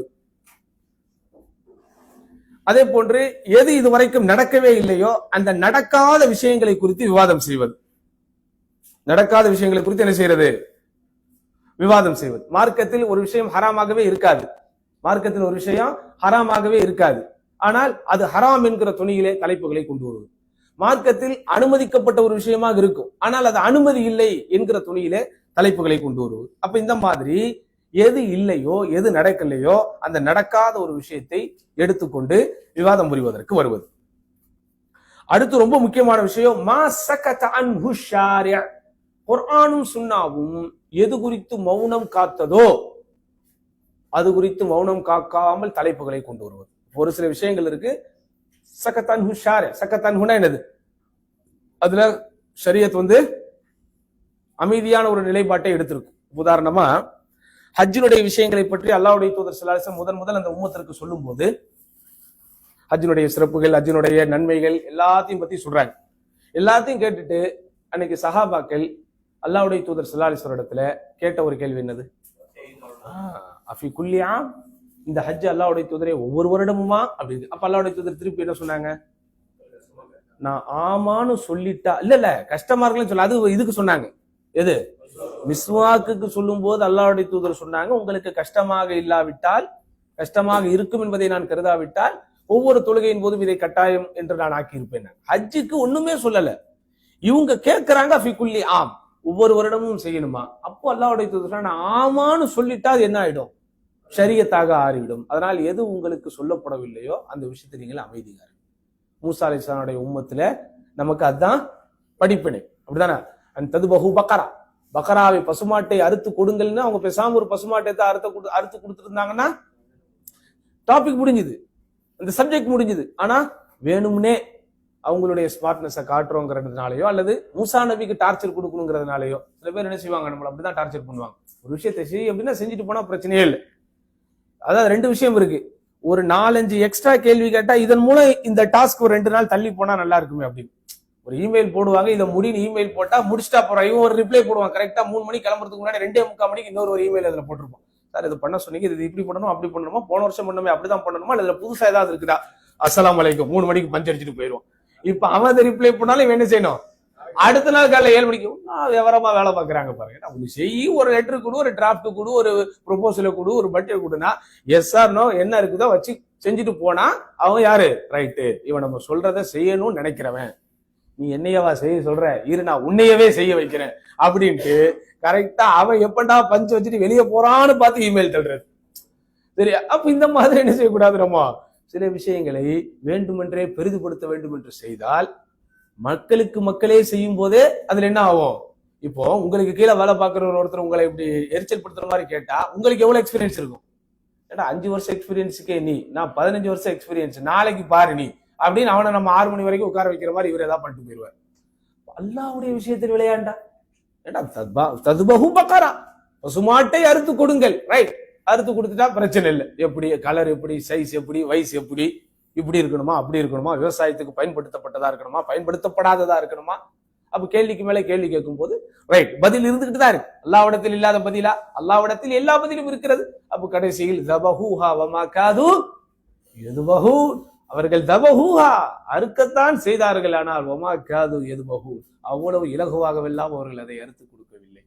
அப்போ ஷரியத் எந்த விஷயத்தில் அமைதியாக இருக்கிறதோ அந்த விஷயத்தில் நம்ம என்ன செஞ்சிடணும், அமைதியாக இருந்து விட வேண்டும். ஆனால் அப்படி அமைதியாக இல்லாமல் என்ன செய்யறது, வேண்டுமென்றே கேள்விகளுக்கு மேல் கேள்விகளை இவர்களாகவே உருவாக்கி கொண்டு, இது ஒரு விதமான சங்கித்தனம். சங்கித்தனம்னா என்ன, இல்லாத ஒன்றை இருப்பதாக கற்பனை செய்வது, கற்பனை செய்து விட்டு அதை இவன் உண்மை என்று நம்புவது, நம்பிவிட்டு அதையே அடுத்தவர்கள் மீது திணிப்பது, அதை அவன் ஏற்காத போது கட்டாயப்படுத்துவது மாத்திரமில்லாமல் அவர்களோடு சண்டையிடுவது. ஒரு அகண்ட பாரதம் அப்படிங்கிற கான்செப்ட் கொண்டே வர முடியாது. அவன் புது புது நாடை உருவாக்கிட்டு அவன் சட்டங்களை போட்டு எல்லாம் பிஸியா இருக்கிறான். இவன் வேண்டுமென்றே நடக்கவே கூடாத, நடக்கவே முடியாத ஒன்றை அகண்ட பாரதம் தான் எங்க கான்செப்ட். அது முதல்ல கற்பனை. அந்த கற்பனை இவன் உண்மைன்னு நம்புறான், நம்பி அந்த உண்மையை அடுத்தவர்கள் மீது திணிக்கிறான். அதை ஏத்துக்காத போது அடுத்தவங்களோட சண்டை போடுறான். அதுக்கும் இதுக்கும் எந்த வித்தியாசமும் இல்லை. இல்லாத ஒரு விஷயத்த தர்க்கத்துக்காக, டாபிக்குக்காக இவனா கிரியேட் பண்ணி, அவன் முதல்ல அதுல இல்லாத ஆய்வை அவனா பண்ணி, ஆய்வு பண்ணிட்டேன்னு அவனா நினைச்சு அவனா ஆறுதல் பண்ணி அடுத்தவர்கள் மீது திணித்து அது பிரச்சனைகள் ஏற்படும். அப்ப இதெல்லாம் நம்ம கவனிச்சோம்னா இது எப்படிப்பட்ட விஷயங்களாவது இகழப்பட்ட ஒரு விவாதங்களாக ஆகிறது அப்படின்னு சொல்லப்படுகிறது. அடுத்த சகோதரர்களே, இன்னொரு விஷயத்தை ஷேக் அவர்கள் சொல்கிறார்கள். அல் முஜாதலா வல் முனாதரா பிதரீக் நظர் அக்லி அல் முத்தஅம்மிக் ஃபீஹ். தர்க்க ரீதியான அடிப்படைகளை வைத்து மாத்திரமே செய்யக்கூடிய விவாதங்கள். விவாதங்கள் எப்படி இருக்கணும், மார்க்கம் வழிகாட்டுகிற அல்லது அனுமதி கொடுக்கிற விவாதங்களை பொறுத்த வரைக்கும் சகோதரர்களே, ஆதாரங்களை தேடி கண்டுபிடிப்பதற்குத்தான் விவாதம். இருக்கிற ஆதாரங்களை நானா என்னுடைய இஷ்டத்துக்கு திரிச்சு வளைச்சு இது இப்படித்தான் நம்பணும்ட்டு திணிக்கிறதுக்கு ஒரு விவாதம் இல்லை. உதாரணமா ஒரு குறிப்பிட்ட மசாலாவில், ஒரு குறிப்பிட்ட மார்க்கத்தினுடைய விவகாரத்தில் இது கூடும் கூடாது என்பதை நான் முடிவெடுப்பதற்கு நான் பல புத்தகங்களை சேகரிச்சேன், பல விஷயங்களை படிச்சேன், எனக்கு ஆதாரம் கிடைக்கல, அதனால நான் இது இல்லைன்னு நினைக்கிறேன்ட்டு நான் விவாதத்துக்கு வர்றேன். எனக்கு எதிர்கருத்துல இருக்கிற நீங்க என்ன பண்றீங்க, நீங்களும் பல புத்தகங்களை படிக்கிறீங்க, எனக்கு கிடைக்காத, எனக்கு தெரியாத இன்னும் நிறைய புத்தகங்களை படிக்கிறீங்க, அதுல இருந்து ஒரு ஆதாரத்தை எடுக்கிறீங்க, அல்லது அந்த ஆதாரத்தை சஹாபாக்கள் இப்படி புரிந்து கொண்டார்கள் அப்படின்னு வலுவான ஒரு சில வாதங்களோட வரீங்க. எனக்கு தெரியாத ஒரு விஷயத்தை நீங்க சொல்லி தரீங்க, ஹைர் அல்ஹம்துலில்லாஹ், உங்களை கொண்டு அல்லாஹ் எனக்கு சத்தியத்தை புரிய வைத்தான் அப்படின்னு நான் எடுத்துட்டு போனா இட்ஸ் ஓகே. ஆனா இங்க விவாதங்கள் எப்படி நடக்குது, இவருக்கு தெரியாத எந்த விஷயமும் அவரும் கொண்டு வர்றதில்ல, அவருக்கு தெரியாத எந்த விஷயத்தையும் இவரும் கொண்டு வர்றதில்ல. இங்க நடக்கிற விஷயம் என்ன, இது இப்படிதான் அப்படின்னு இவரு, இல்ல அது அப்படித்தான் அப்படின்னு அவரு. அப்ப இதுதான் என்னது, மன்தகல் அக்லி, அறிவு, அதாவது பகுத்தறிவு ரீதியாக தர்க்க ரீதியாக செய்து கொண்டிருக்கக்கூடிய உதாரணம் விவாதங்கள். அதனாலதான் சலஃபுகள் என்ன செஞ்சாங்க, அது போன்ற விவாதங்களில் இருந்து அவர்கள் விலகி நின்றார்கள். ஆனால் மாஷா அல்லாஹ், அதாவது நம்ம கல்வி தேடும் மாணவர்கள் தெரிந்து கொள்ள வேண்டிய இன்னொரு ஒரு விஷயம், இமாம் ஷாஃபி ரஹிமஹுல்லா உட்பட சகோதரர்களே, அல்-அஇம்மத்துல்லதீன தராஜஉ அப்படின்னு ஒரு வாசகம் வரும். அதாவது எந்தெந்த இமாம்கள் எல்லாம் ஆரம்பத்தில் ஒரு கருத்தை சொல்லி தங்களுக்கு வலுவான தெளிவான ஆதாரங்கள் கிடைத்ததற்கு பிறகு அந்த கருத்துக்களில் இருந்து மாறி வந்தார்கள் அப்படிங்கிற சப்ஜெக்ட்லேயே 200 மசாலாக்களுக்கு மேல் சொல்லப்படுகிறது சில குறிப்பிட்ட அறிஞர்களில். ஒரு சில குறிப்பிட்ட அறிஞர்கள் இந்த 200 மசாலாக்கள்ல நான் முதல்ல இப்படி ஒரு கருத்து சொன்னேன், அதுக்கப்புறம் தராஜாத்னா என்னது, அந்த கருத்துல இருந்து நான் பின்வாங்கி விட்டேன், பெரும் பெரும் அறிஞர்களே. அப்ப அது எப்படி நடக்கப்பட்டிருக்கும், கண்டிப்பா வேற யாராவது என்ன செஞ்சிருப்பாங்க, அவங்க கிட்ட ஒரு பேச்சுவார்த்தைக்கு போகாம இருந்து, அல்லது ஒரு மாணவர் இடத்துல யாரு, அதாவது சொல்ல வேண்டிய ஒரு விஷயம் இருக்கு, இமாம் இப்னு தைமியாவை பற்றி நான் பேசும்போது இமாம் இப்னுல் கையிமை பற்றி பேசாமல் இருக்க முடியாது. அப்படிதானே? ஏன்னா இமாம் இப்னுல் கையிம் மாஷா அல்லாஹ் ஏன் சமூக வரலாற்றில் சன்மார்க்க வரலாற்றில் ஒரு வித்தியாசமான ஒரு இடத்தை பிடிக்கிறார் என்றால், அவரை பற்றி அறிஞர்கள் எவ்வளவோ கருத்துக்களை சொன்னாலும் நம் நெஞ்சை தொடக்கூடிய ஒரு விஷயம் என்னன்னா, அவர் ஒரு தபீபுல் கல்ப், உள்ளத்தை அணுகுகிற, உள்ளத்தை தொடுகின்ற ஒரு மருத்துவர். ஹார்ட் ஸ்பெஷலிஸ்டான்னு கேட்காதீங்க, அந்த அர்த்தத்துல இல்ல. தபீபுல் கல்ப்னா என்னது, மனிதர்களுக்கு வரக்கூடிய உளநோய்களுக்கும் மனநோய்களுக்கும் மருந்து சொல்லக்கூடிய அவருடைய தத்துவத்தை போல வேறு யாருடைய தத்துவத்தையும் பார்க்க முடியாது. பொதுவாக இந்த தத்துவம்னு சொன்ன ஒரு விஷயத்தை நீங்க புரிஞ்சுக்கணும், 2 விஷயங்கள் இருக்கிறது, ஒன்னு பிலாசபி, இன்னொன்னு விஸ்டம். அரபியில சொல்லும் போது ஹிக்மத் அப்படின்னு சொல்றாங்க. அந்த ஹிக்மத்தை நம்ம தமிழ் படுத்தும் போது தத்துவங்கிறோம், ஆனா அந்த தத்துவம்னு சொல்லும் போது பிலாசபி நம்ம புரிஞ்சுக்க கூடாது. இந்த தத்துவங்கிறது எது, நாலேஜ், விஸ்டம், அதாவது மார்க்கத்திற்குட்பட்ட மதிநுட்பமான கருத்துக்கள் நிறைய சொல்லியிருப்பாங்க. அதுல இமாம் இப்னுல் கையிம் ரஹிமஹுல்லாவுடைய வரலாற்றில் மிக ஆச்சரியத்தை தரக்கூடியது ஒண்ணு என்னன்னு சொன்னா, அவர் தன்னுடைய ஆசிரியர் இமாம் இப்னு தைமியாவை அப்படியே உள்வாங்கினவர். அந்த இமாம் இப்னு தைமியாவுடைய கலை உலக வாரிசாகவே வாழ்ந்தவர்.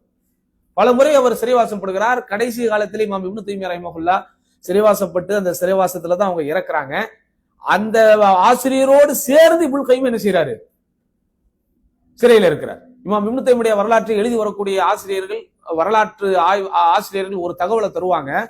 எந்த அளவுக்கு இமாம் இப்னு தைமிய்யாவுடைய எதிர்களும் எதிர்ப்புகளும் அந்த காலத்தில் ஒரு அதிர்வலைகளை ஏற்படுத்தியது என்றால், ஒட்டுமொத்த உலமாக்களையும் இரண்டாக பிரிப்பார்களாம். இவர் இப்னு தைமிய்யாவுடைய ஆதரவாளர் அல்லது இப்னு தைமிய்யாவுடைய எதிர்ப்பாளர் அப்படின்னு பிரிப்பாங்க. ஏன்னா இப்னு தைமிய்யாவுக்கு இருக்கக்கூடிய எதிரிகளை போல நீங்க வரலாற்றில் எந்த அறிஞருக்குமே பார்க்க முடியாது. ஏன்னா அவர் சமூகத்தில் எந்த பிரிவையும் விடவில்லை. யூதர்களை விடவில்லை, கிறிஸ்தவர்களை விடவில்லை, பிதாத்துக்காரர்களை விடவில்லை, தர்க்க ரீதியாக பேசுறானே அவனை விடவில்லை, நாத்திகனை விடவில்லை. எதெல்லாம் சமூகத்தில் வழிகட்ட விஷயங்களாக இருந்தது அந்த எல்லா வழிகட்ட விஷயங்களுக்கு எதிராக சற்றேறக்குறைய 200 300 வரைக்கும் ஆய்வுகளை சமர்ப்பித்திருக்கிறார். அந்த ஒவ்வொரு ஆய்வும் ஒரு குறிப்பிட்ட வழிகளை பற்றி பேசும். அதனால அவருக்கு இந்த மார்க்க வரலாற்றுல பிரச்சார வரலாற்றில் கிடைத்த எதிரிகளை போல வேற யாருக்கும் கிடைக்க முடியாது. அதனாலதான் நான் ஒரு எதிரி பத்தி ஒரு விஷயத்தை உங்களுக்கு சொன்னேன். இப்னு தைமிய்யாவுக்கு நண்பராக அல்ல, அவருக்கு எதிரியாக இருப்பது கூட மிக பெரும் பாக்கியம். அப்போ அந்த எதுக்காக இந்த விஷயத்த சொன்னேன், ஃபிலாஸ் இல்ல, அதுக்கு முன்னாடி ஏதோ ஒன்று சொல்லணும். சிறை வாழ்க்கையில சாரி, அதுக்கு முன்னாடி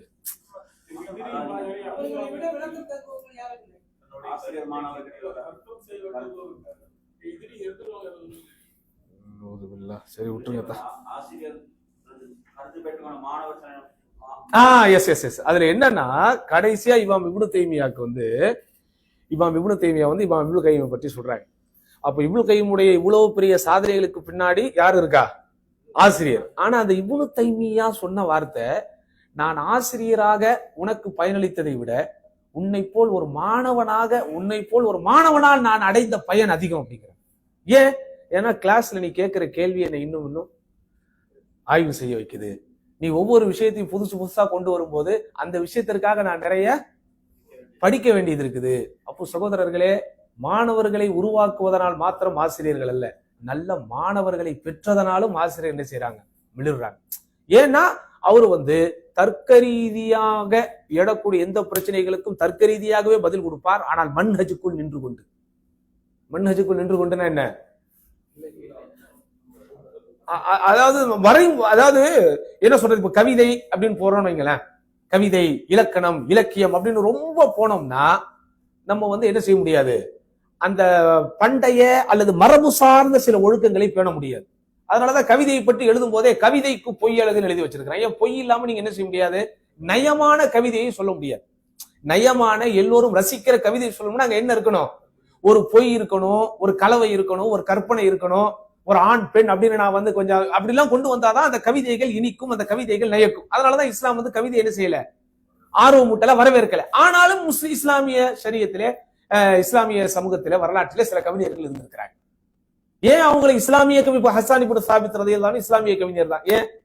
அவர் கவிதைகள் படித்தார், தரம்பட படித்தார், நயம்பட படித்தார். ஆனால் அந்த மரபுகளுக்கு உள்ள இருந்து அவர் சொன்னார். அந்த மாதிரி இந்த மன்திக், இந்த கலாம், மன்திக் கலாம்னா என்னது, தர்க்க ரீதியாக இப்படி போறாங்க பாத்தீங்களா, இவங்க எல்லாம் போகும்போது இவங்க எல்லாம் அவுட் ஆஃப் கண்ட்ரோல் தான்.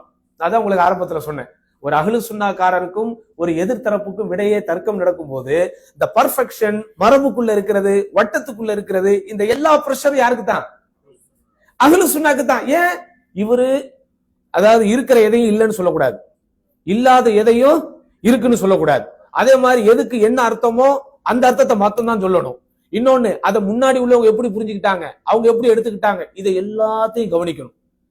பட் நான் ஃப்ரீயா வரேன், நான் இல்ல எதிர்த்தரப்பு. இவர் எப்படி வராரு, நான் ஒரு கலாமி, நான் ஒரு மன்திக் அப்படி வரேன்னா அவர் அவுட் ஆஃப் கண்ட்ரோல். அவர் ஈஸியா என்ன செய்யலாம். இப்போ கரண்டி, அந்த உதாரணம் பொருத்தமான உதாரணம் இருந்தாலும் கரண்டிக்குள்ள ஏதாவது இருந்தாதான் நான் என்ன செய்யணும், கொஞ்சம் கவனமா ஆட்டணும். இப்போ கரண்டி எம்டியா நான் வச்சிருக்கிறேன், அதை நான் இப்படி பண்ணாலும் எனக்கு பாதிப்பு இல்லை, இப்படி பண்ணாலும் இல்லை. ஆனா நான் சாம்பாரை எடுத்துட்டேன், ரசத்தை எடுத்துட்டேன், அந்த கரண்டி என் கையில் இருக்கும்போது நான் என்ன செய்யணும், ரொம்ப கவனமா இருக்கணும். அது போலத்தான் சகோதரர்களே, அஹ்லு சுன்னாவின் தரப்பில் இருந்து இது போன்றவர்கள் லெவலுக்கு இறங்கி போய் தர்க்கம் செய்வது, விவாதம் செய்வதெல்லாம் எளிதானதல்ல. ஏன்? இவங்க அதபுக்குள்ள இருக்கணும், மரபுகளுக்குள்ள இருக்கணும், மார்க்கத்துக்கு உட்பட்டு இருக்கணும், கரெக்டான ஆதாரங்களை கொடுக்கணும். அதுவும் அந்த ஆதாரங்களுக்கு முன் சென்ற முன்னோர்கள் என்ன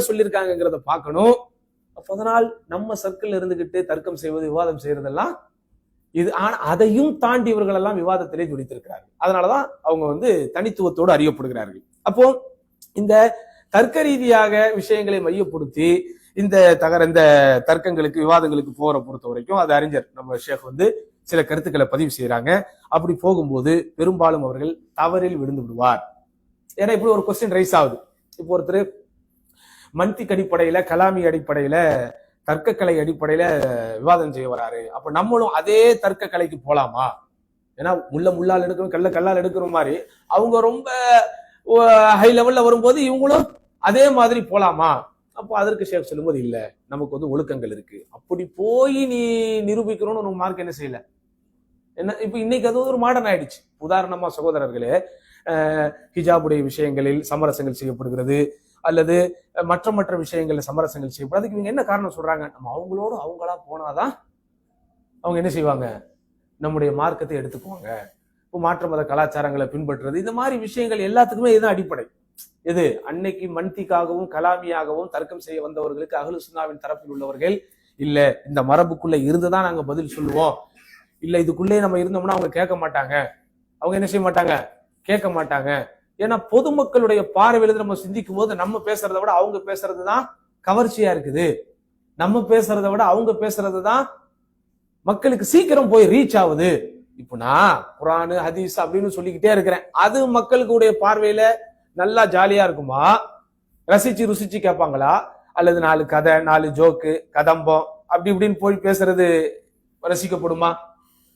எனக்கு நினைவு இருக்குது, எனக்கு இப்போ ஒரு 19-20 வயது இருக்கும். ஒரு பள்ளியில் குத்துபா கொடுத்து விட்டு இறங்குகிறேன் நம்முடைய ஊர்ல. அப்போ ஒருத்தர் என்கிட்ட என்னை கமெண்ட் பண்றாரு, மசாலாவா இல்லையே அப்படின்னாரு. எனக்கு புரியல. சொன்ன வார்த்தை மசாலாவா இல்லையே அப்படின்னாரு. அப்படின்னா என்னங்க? இப்போ பிரியாணி நல்லா சாப்பிட முடியுமா, வெறுஞ்சோரை சாப்பிட முடியுமா? இப்போ வெறுஞ்சோறு இருக்குல்ல, ஒயிட் ரைஸ், பிரியாணி ரைஸ், நீங்க ரைஸ் வைஸ் பார்த்தா எதை நம்ம ஈஸியா சாப்பிட முடியும், எதை நல்லா சாப்பிட முடியும்? பிரியாணி. ரைஸ் ஒயிட் ரைஸ் மதியானம் என்ன போட போறாங்கன்னு தெரியல, சரி இருக்கட்டும். ஒயிட் ரைஸ்னா அதுக்கு உங்களுக்கு சாம்பார் வேணும், அதுக்கு உங்களுக்கு இது வேணும், சைட் டிஷ் வேணும், எல்லாம் சேர்ந்தாதான் பிரதர் ஒரு 1/2 பிளேட்டாவது சாப்பிட முடியும். பிரியாணி அப்படி இல்லை, அப்படியே கொண்டு வந்து வச்சாலும் அப்படிங்கிறதுக்குள்ள ஒரு பிளேட் உள்ள போயிடும். அப்போ சொன்ன மசாலாவை எனக்கு எக்ஸ்பிளைன் பண்ணுங்க, என்ன அது, என்ன மசாலா? இல்ல நீங்க சுன்னத்துல் ஜமாத்து பள்ளிக்கு போனீங்கன்னா, அங்க உள்ள ஜும்மாவை போனீங்கன்னா அவங்க என்ன செய்வாங்களாம், கிஸ்ஸாக்கள் சொல்லுவாங்க. அந்த காலத்துல நடந்த சில விஷயம் நடந்திருக்காது, இருந்தாலும் அவர் அப்படி பண்ணாரு, இப்படி பண்ணாரு, அது இது அப்படின்னு அவங்க சொல்லும் போது அது நல்லா இருக்கும் கேட்கறதுக்கு. நீங்க ராவா இருக்கு நீங்க சொல்றது. இதெல்லாம் அவர் சொன்ன வார்த்தை. அப்ப எனக்கு ஒரு 19-20 வருடங்களுக்கு முன்னாடி நடந்த விஷயங்கள் சகோதரர்களே. யோசிச்சு பாருங்க. இந்த அஹ்லு சுன்னா அப்படிங்கிற இந்த நிலைப்பாட்டில் நம்ம மார்க்கத்தை பின்பற்றுவதுங்கிறது அவ்வளவு சாதாரணமான விஷயங்கள் அல்ல. அப்போ அவங்க அதெல்லாம் ரொம்ப சர்வசாதாரணமா எடுத்துக்குவாங்க. ஏன் இறங்கி 4 கதையும் சொன்னாதான் இப்ப கேட்போம். நானே பாருங்க, கிதாபை வச்சு கிளாஸ் எடுக்கும்போது என்னால அது மட்டுமா சொல்ல முடியுது? ஏன் நான் உங்களை பத்தி யோசிக்கிறேன், ஆஹா 9 மணில இருந்து உட்கார்ந்து இருக்கிறாங்களே, ஒரே சீட்ல உட்கார்ந்து இருக்கிறாங்களே, ஒரே மாதிரி உட்கார்ந்து இருக்கிறாங்களே, எத்தனை பேர் சுகர் பேஷண்ட், எவ்வளவு பேருக்கு என்னென்ன பிரச்சனைகள். அப்போ நீங்க அதை மீறி ஒரு கல்வி வகுப்பிலே கலந்து கொள்ள வேண்டும் என்றால் சில விஷயங்கள் செயற்கையாக சொல்ல வேண்டியது இருக்கிறது. பட் அது அனுமதிக்கப்பட்ட இடங்கள்ல அனுமதிக்கப்பட்ட முறையில சொல்றோம். பட் ஒரு சப்ஜெக்டே இல்லாதது இருக்கிற மாதிரி, இருக்கிறது இல்லாத மாதிரி சொல்லும் போது அது நன்மைகளை விட பாரிய பாதிப்புகளையும் தீமைகளையும் தான் ஏற்படுத்தும். அதனால அவர் என்ன செய்வாரு, அதிகமாக தவறுகளிலும் குழப்பங்களிலும் விழுவதற்கு வாய்ப்பு இருக்கிறது. 2வது, தர்க்கக்கலையை மையமாக வைத்து ஒருவர் பேச வருகிறார், தர்க்கக்கலையை மையமாக வைத்து ஒருவர் பேச வருகிறார் என்றால் அவருடைய கருத்துக்கள் என்பது மப்னியுன் அல ரை. மப்னியுன் அல ரை என்ன? அது சுய கருத்தை மையமாக வைத்து தான் அது இருக்கும். சுய கருத்துனா என்னது? குர்ஆனுக்கும் சுன்னாவுக்கும் உட்பட்டதாக, உடன்பட்டதாக, அதுக்குள் இருந்து பேசப்படக்கூடிய விஷயங்களாக இல்லாம அது எப்படி இருக்குமா, அவருடைய அந்த பர்சனல் ஒப்பீனியன், அந்த சுய கருத்தை திணிக்கக்கூடிய ஒரு விஷயமாகத்தான் இருக்கும். அப்ப அதனால அதுல நம்ம ஆர்வம் காட்டக்கூடாது அப்படிங்கிறாங்க. அடுத்து, தர்க்கக்கலையை மையமாக வைத்து ஒரு விவாதம் புரியும் போது என்ன ஆகும், அதனால் ஏற்படக்கூடிய பாதிப்புகள் என்ன? அன்னஹு யுஅத்தி இலா தர்பி நுசூசி பஅதிஹா பிபஅத். ஆதாரங்களில் ஒன்றோடு ஒன்று மோதவிடக்கூடிய நிர்பந்தங்கள் ஏற்படும். ஆதாரங்களை ஒன்றோடு ஒன்று என்ன செஞ்சிடும் நம்ம. உதாரணமா ஒரு வசனத்துக்கு நேரடியாக ஒரு அர்த்தத்தை சொல்லுது, அந்த அர்த்தத்தை நான் சொல்லாம தர்க்கக்கலையின் அடிப்படையில் மாத்தி மாத்தி நான் சொல்லிட்டேன் அப்படின்னு சொன்னா, அப்ப இந்த வசனம் வருது, அதுக்கு நீங்க என்ன சொல்லுவீங்கன்னு கேட்பாரு. அப்ப நான் என்ன செய்யணும், அது அப்படி அப்படின்னு சொல்லணும். இந்த வசனம் இப்படி ஒண்ணு வருது அப்படி அப்போ நல்லா புரிஞ்சுக்கங்க, குரானில் இருந்தும் சுன்னாவில் இருந்தும் சலஃபியத்தில் இருந்தும் நாம் நின்று பேசும்போது நமக்கு ஒரு ஒரு தக்கல்லுஃப் தேவையில்லை. நானாக ஒரு விஷயத்தை உருவாக்கி பாரப்படுத்தி கஷ்டப்படுத்தி இது கருத்தை இப்படி இருக்குமோ அப்படி இருக்குமோ, என்னுடைய அறிவும் சரி, என்னுடைய சிந்தனையும் சரி, என்னுடைய மார்க்கம் சரி பாதுகாக்கப்படும். இல்ல இந்த மக்களை நான் கவரணும், இந்த மக்கள்கிட்ட நான் அப்படியே ரீச் ஆகணும், நான் சொல்ற கருத்தை இந்த மக்களை ஏத்துக்க வைக்கணும் அப்படின்னா நான் என்ன செய்வேன், இப்படி மாத்தி நான் ஒரு இடத்தில் பேச ஆரம்பித்து விட்டால் நான் எல்லா இடங்களிலும் பேச ஆரம்பிப்பேன். உதாரணமா காலையில நம்ம லேட்டா ஆபீஸுக்கு வரோம், ஏன் லேட்டுன்னு உங்க மேனேஜர் கேட்கிறார், தூங்கி எழுந்திரிச்சிட்டேன், லேட்டா எழுந்திரிச்சிட்டேன், வந்துட்டேன்னா ரைட், ரொம்ப கவனமாரியா அப்படின்னு திட்டு விட்டுருவார். நான் பாட்டுக்கு இன்னைக்கு அதாச்சு, நான் வர்ற வழியில ஒரு ஆக்சிடென்ட், எந்த ஏரியான்னு கேட்பாரு. எந்த ஏரியாவில் ஆக்சிடென்ட், அந்த ஏரியா. உடனே அங்க உள்ள யாரோ தெரிஞ்சா ஃபோன் பண்ணி அங்க ஏதாவது ஆக்சிடென்ட்டா அப்படின்னு கேட்பாரு. அப்படி நீங்க பொய் சொல்லிட்டீங்கன்னா அந்த பொய்யை மெய்யாக்குறதுக்கு இன்னும் நிறைய பொய் சொல்லணும். உண்மையை சொல்லிட்டீங்கன்னா அதோட முடிஞ்சது. நம்ம யாரு? உண்மைக்குரியவர்கள். அஹ்லு சுன்னாவினரை பொறுத்தவரை நம்ம உண்மைக்குரியவர்கள். இதுதான் குரான், இதுதான் சுன்னா, இதுதான் சஹாபாக்கள் சொன்னது, இதுதான் இமாம்கள் சொன்னது. அல்ஹம்துலில்லாஹ், அல்ஹம்துலில்லாஹ். உதாரணமாக தர்க்க ரீதியாகவே எல்லா விஷயங்களுக்கும் நம்ம விளக்கம் சொல்லணும்னு ஆரம்பிச்சா மார்க்கத்தில் எந்த பகுதியும் நீங்கள் நிரூபிக்க முடியாது. அப்படிதானே? ஒது செய்யறோம், தர்க்க ரீதியா என்ன காரணம் சொல்றோம்? Logical reasoning. அல்லாஹ்வுடைய தூதர் செஞ்சாங்க அப்படின்னு சொல்லிட்டோம்னா எந்த பிரச்சனையும் இல்லை, அதான் நம்ம சொல்லுவோம். இல்ல ஒரு நான் முஸ்லீமுக்கு நான் ஒதுவை பத்தி எக்ஸ்பிளைன் பண்ணணும், ரைட், நல்ல intention brother, okay, I really appreciate you. என்ன சொல்லுவீங்க அதுக்கு? என்ன சொல்ல முடியும் அதிகபட்சமா? கிளீன்லினஸ், தொழுகைக்கு போறோம், அல்லாஹ்வுக்கு முன்னாடி போய் நிக்கிறோம், அதனால உல தூய்மை எவ்வளவு முக்கியமோ உடல் தூய்மை அவ்வளவுதான் முக்கியம் அப்படின்னு சொன்ன உடனே, ஏன்பா இந்த மூஞ்சியையும் இந்த கையையும் கழுவிட்டா உடல் ஃபுல்லா தூய்மை ஆயிருமா அப்படின்னு திருப்பி கேட்டா நீங்க என்ன சொல்லுவீங்க?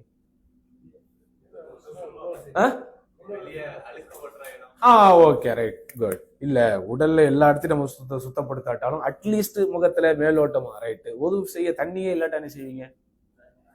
அப்போ என்ன செய்வீங்க? அப்போ நீங்க லாஜிக்கா ஒருத்தனை திருப்திப்படுத்தணும்னு இறங்கிட்டீங்கன்னா உங்களால என்ன செய்ய முடியாது?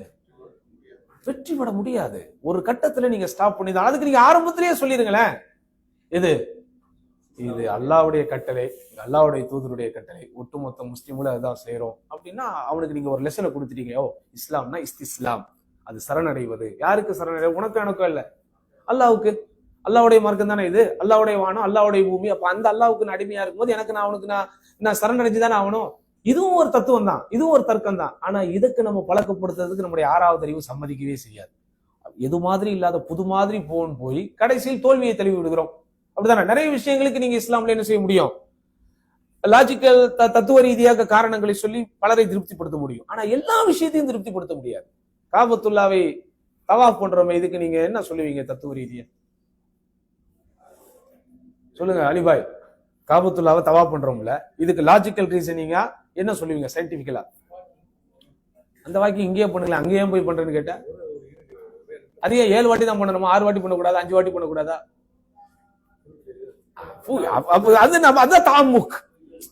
அதாவது ஒரு போகிற போக்கில் துணையாக 10ஓட 11ஆக இதை சேர்த்து சொன்னா நல்லா இருக்குங்கிற அடிப்படையில தான் இந்த லாஜிக்கல் ரீசனிங் வச்சுக்கணுமே தவிர அதை நம்ம என்ன செஞ்சிடக்கூடாது?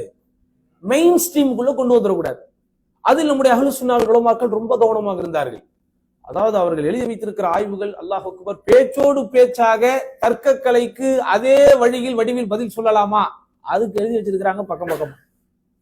இந்த கோணங்களில் அதை நீங்கள் பயன்படுத்தினால் சரி, அதில் இது ஒரு கோணம் என்றால் அது எந்தெந்த அடிப்படைகள் எல்லாம் சரியாகும், எந்தெந்த அடிப்படையெல்லாம் பேணுதல். இது பேணுதல். ஏன்?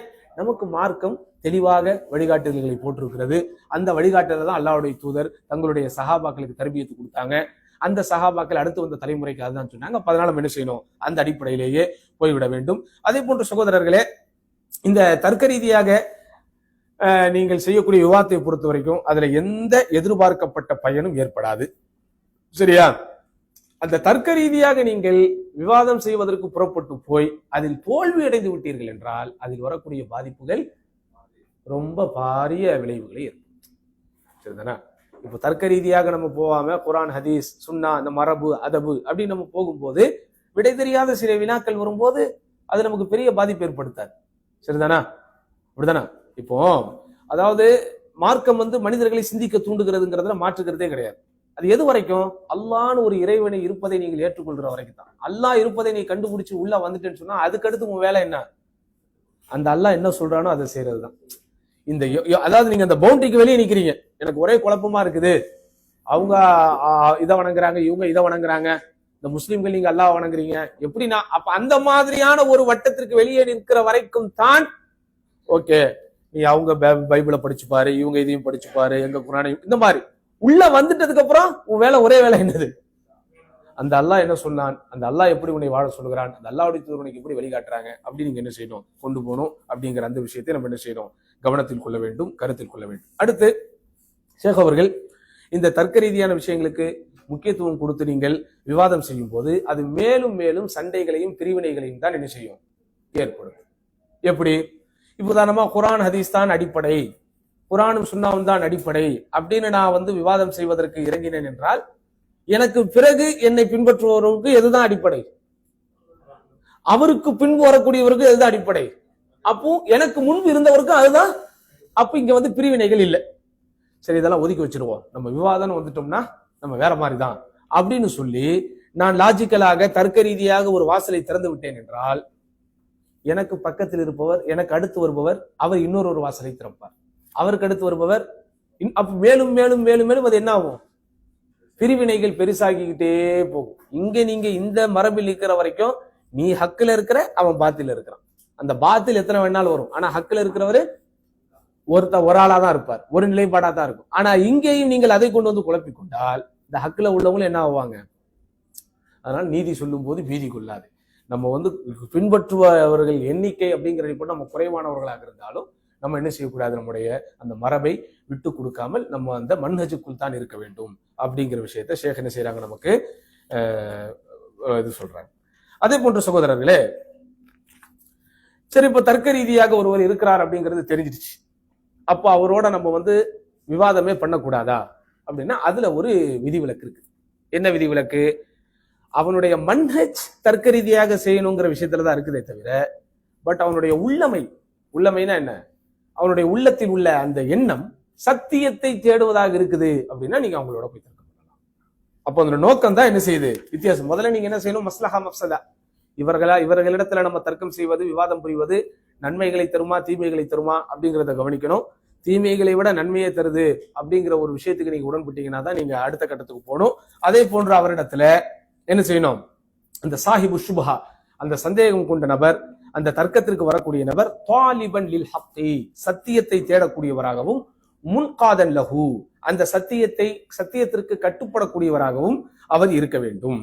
சரியா?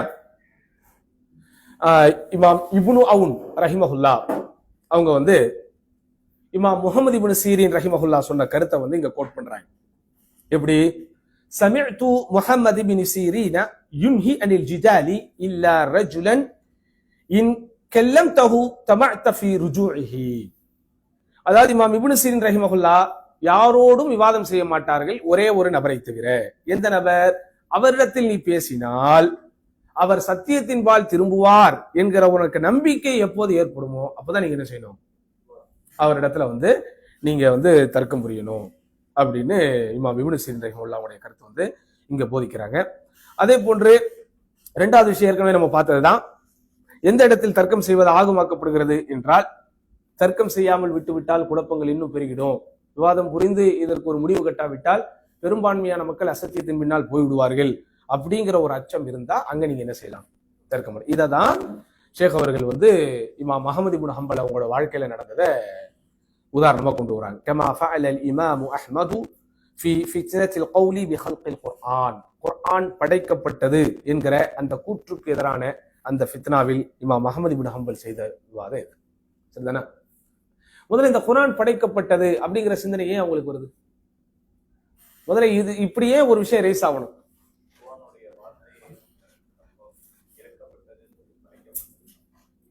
இல்ல, இப்படி ஒரு டாபிக் அங்க வர வேண்டிய அவசியம் என்ன?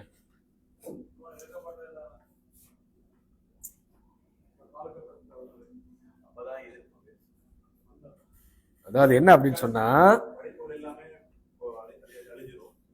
அந்த அந்த இஷ்யூ வர்றதுக்கு உண்டான பேக்ரவுண்ட் நீங்க தெரிஞ்சுக்கணும். அது என்ன பேக்ரவுண்ட்னா, அந்த கிரேக்க தத்துவ கலையை ஆர்வத்தோடு அங்கே படிக்க ஆரம்பிக்கிறாங்க. கிரேக்க தத்துவ கலைன்னு சொல்றோம்ல, லாஜிக்கல் ரீசனிங், பிலாசபி எல்லாம் சொல்றோம்ல, இந்த மாதிரியான விஷயங்கள் அப்பதான் சமூகத்துல வரும்போது இவங்க என்ன செய்யறாங்க, ஆர்வத்தோடு படிக்க ஆரம்பிக்கிறார். சில பேருக்கு சில டாபிக் ரொம்ப என்ன ஆயிடும், இன்ட்ரெஸ்டடா இருக்கும். அப்படிதான் நமக்கு எவ்வளவு வயசானாலும் அந்த டாபிக்ல நம்ம இன்ட்ரெஸ்டடா தான் இருக்கும். உதாரணமா நமக்கு 60-70 வயசு ஆனாலும் நம்ம சின்ன வயசுல கிரிக்கெட் விளையாடிக்கிட்டு இருந்தா எத்தனை வயசானாலும் கிரிக்கெட் பத்தி ஒரு விஷயம் வந்தா என்ன செய்வோம், நம்ம உடனே அது மறுக்க முடியாது. உதாரணமா சில பேருக்கு லாங்குவேஜ்ல ரொம்ப ஈடுபாடு இருக்கும். அவங்க எப்பவுமே எந்த விஷயமா இருந்தாலும் என்ன செய்வாங்க, நான் ஏற்கனவே இதை என்னுடைய மாணவர்கள்ட்ட சொல்லியிருக்கேன், உங்ககிட்ட சொன்னா என்னன்னு தெரியல. ஒரு வாட்டி நான் நார்த் இந்தியாவுக்கு டிராவல் பண்ணிக்கிட்டு இருக்கேன். ரொம்ப ஆழ்ந்த உறக்கம், சரியான ஆழ்ந்த உறக்கம். திடீர்னு என் காதுல உழுது அதரக்கு வாலி சாய், அதரக்கு வாலி சாய். அதரக்கு வாலி சாய்னா என்னது, இஞ்சி டீ. ஆனா என் காதுல அது அஸ்ரக்னு விழுந்துருச்சு. அஸ்ரக்னா என்னது, ப்ளூ. அஸ்ரக்னா அரபிக்ல அஸ்ரக்னா என்னது, அஸ்ரக் லவுன், அஸ்ரக். அஸ்ரக்னா ப்ளூ. ஆக்சுவலி அவன் வித்துட்டு போனது என்ன சொல்லிட்டு போனா, அதரக்கு வாலி சாய், அதரக்கு வாலி சாய்ங்கிறான். ஆனா தூக்கத்துல என் காதுல என்ன விழுந்துருச்சு, ஆடா இந்தியால, அது நம்ம தமிழ்நாட்டுல இருந்து வரோம், நார்த் இந்தியாவுக்கு போறோம், இங்க யாரா அரபி பேசுறா அப்படின்னு தூக்கத்துல எந்திக்கிறேன். எந்திரிச்சு அப்படியே கீழே யாரா அந்த அஸ்ரக்குங்கிற வார்த்தைக்கு சொந்தக்காரன்னு தேடி போறேன்.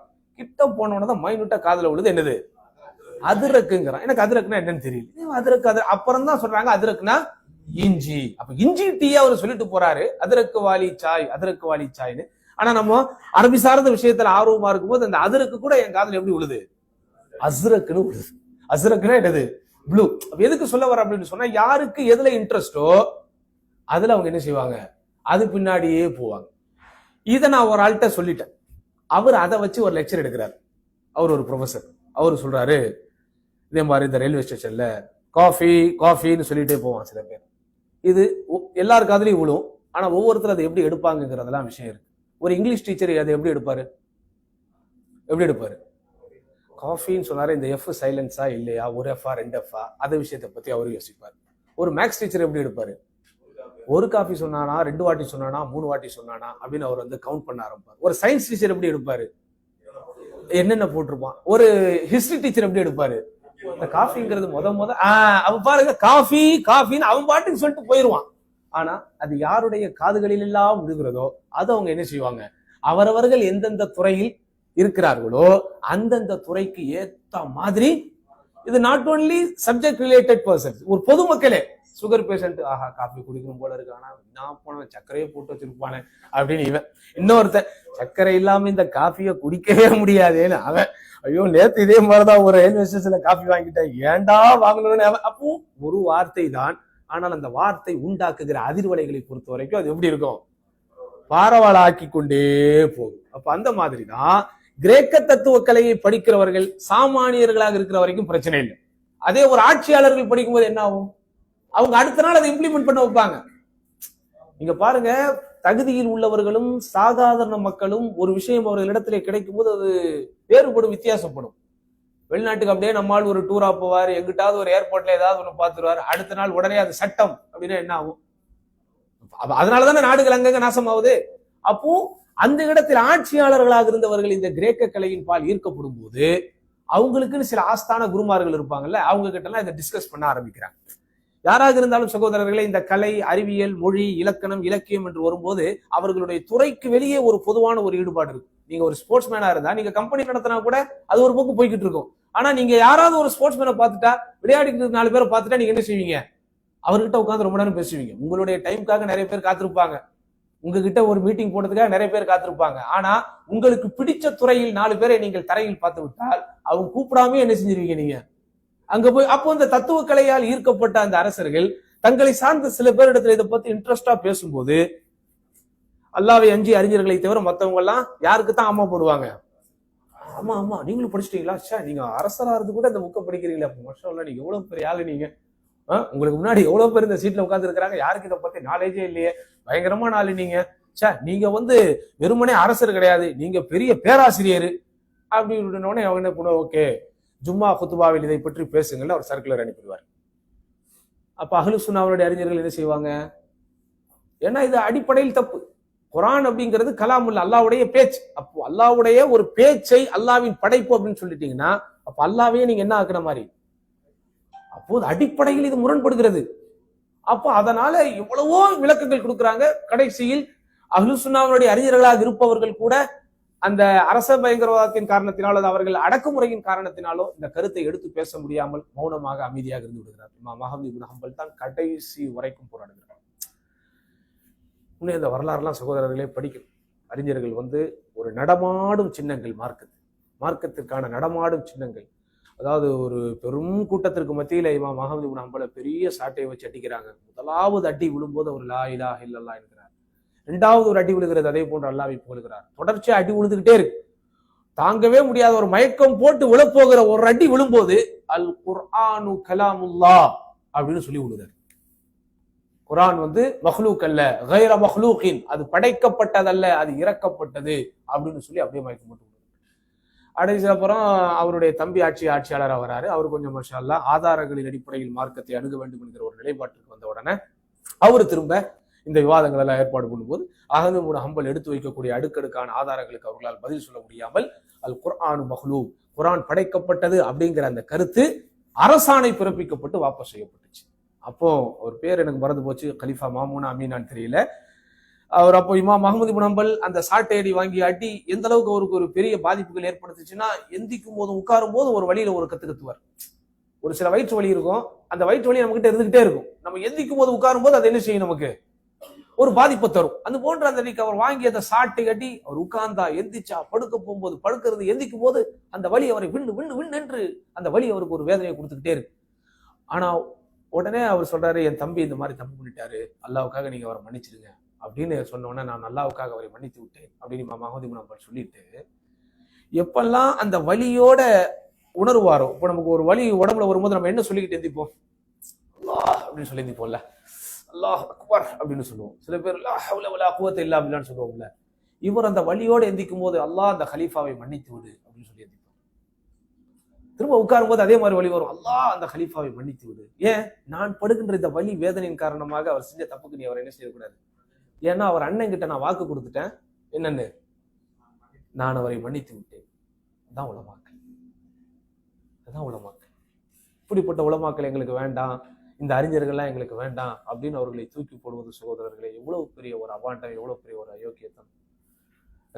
இப்ப இவங்கெல்லாம் நமக்கு இவ்வளவு விஷயங்களை நமக்கு சொல்றாங்க அப்படின்னு சொல்லும்போது அதில் உள்ள ஆழங்களையும் அகலங்களையும் என்ன செய்யணுமோ கவனத்தில் கொள்ளணும். அதே போன்று இதுல ஷேக் அவர்கள் கொண்டு வரக்கூடிய அடுத்த விஷயம் என்ன, மா கான பின் நஃரி இலா மை யகூமு பிர்ரத். அடுத்து இவ்வளவு நேரம் நம்ம பார்த்ததெல்லாம் சப்ஜெக்ட், என்ன மேட்டரை கொண்டு வராரு, எந்த மேட்டரை கொண்டு வராரு அப்படிங்கிறத பார்த்தோம். இப்போ அந்த பதில் கொடுக்கக்கூடியவர் யாராக இருக்க வேண்டும்.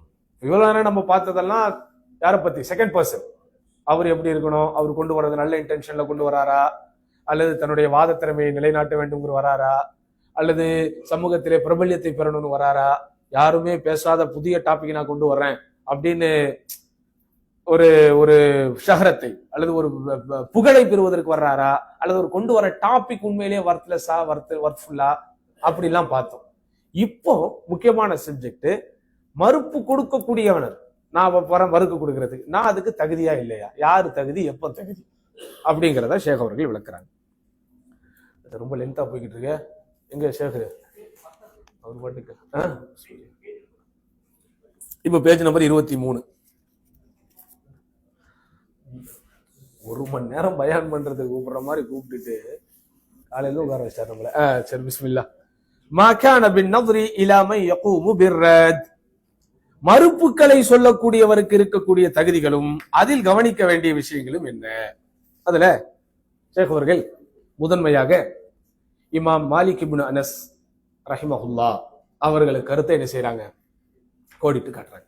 இமாம் மாலிக் உங்களுக்கு சொன்ன அவரை பற்றி அறிமுகம் செய்ய வேண்டிய அவசியம் இல்லாத அளவிற்கு அவரை பத்தி அறிஞர்கள் என்ன சொல்றாங்க, மதீனாவின் கல்வி கிடங்கு அப்படிங்கிறாங்க.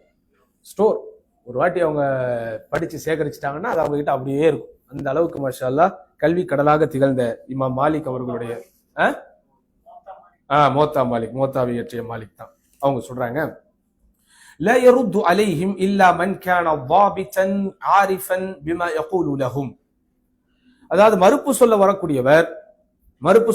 வரக்கூடியவர் எதை அவர்களுக்கு சொல்ல போகிறார் என்பதை குறித்து அறிந்தவராகவும் ஆய்வு செய்தவராகவும் இருக்க வேண்டும். ولا يقدرون ان يؤرجوا عليه. எளிதில் எளிதில் மாற்று கருத்து கொண்டவர்கள் அவரை வீழ்த்தி விடாத அளவுக்கு தகுதி கொண்டவராக இருக்க வேண்டும்.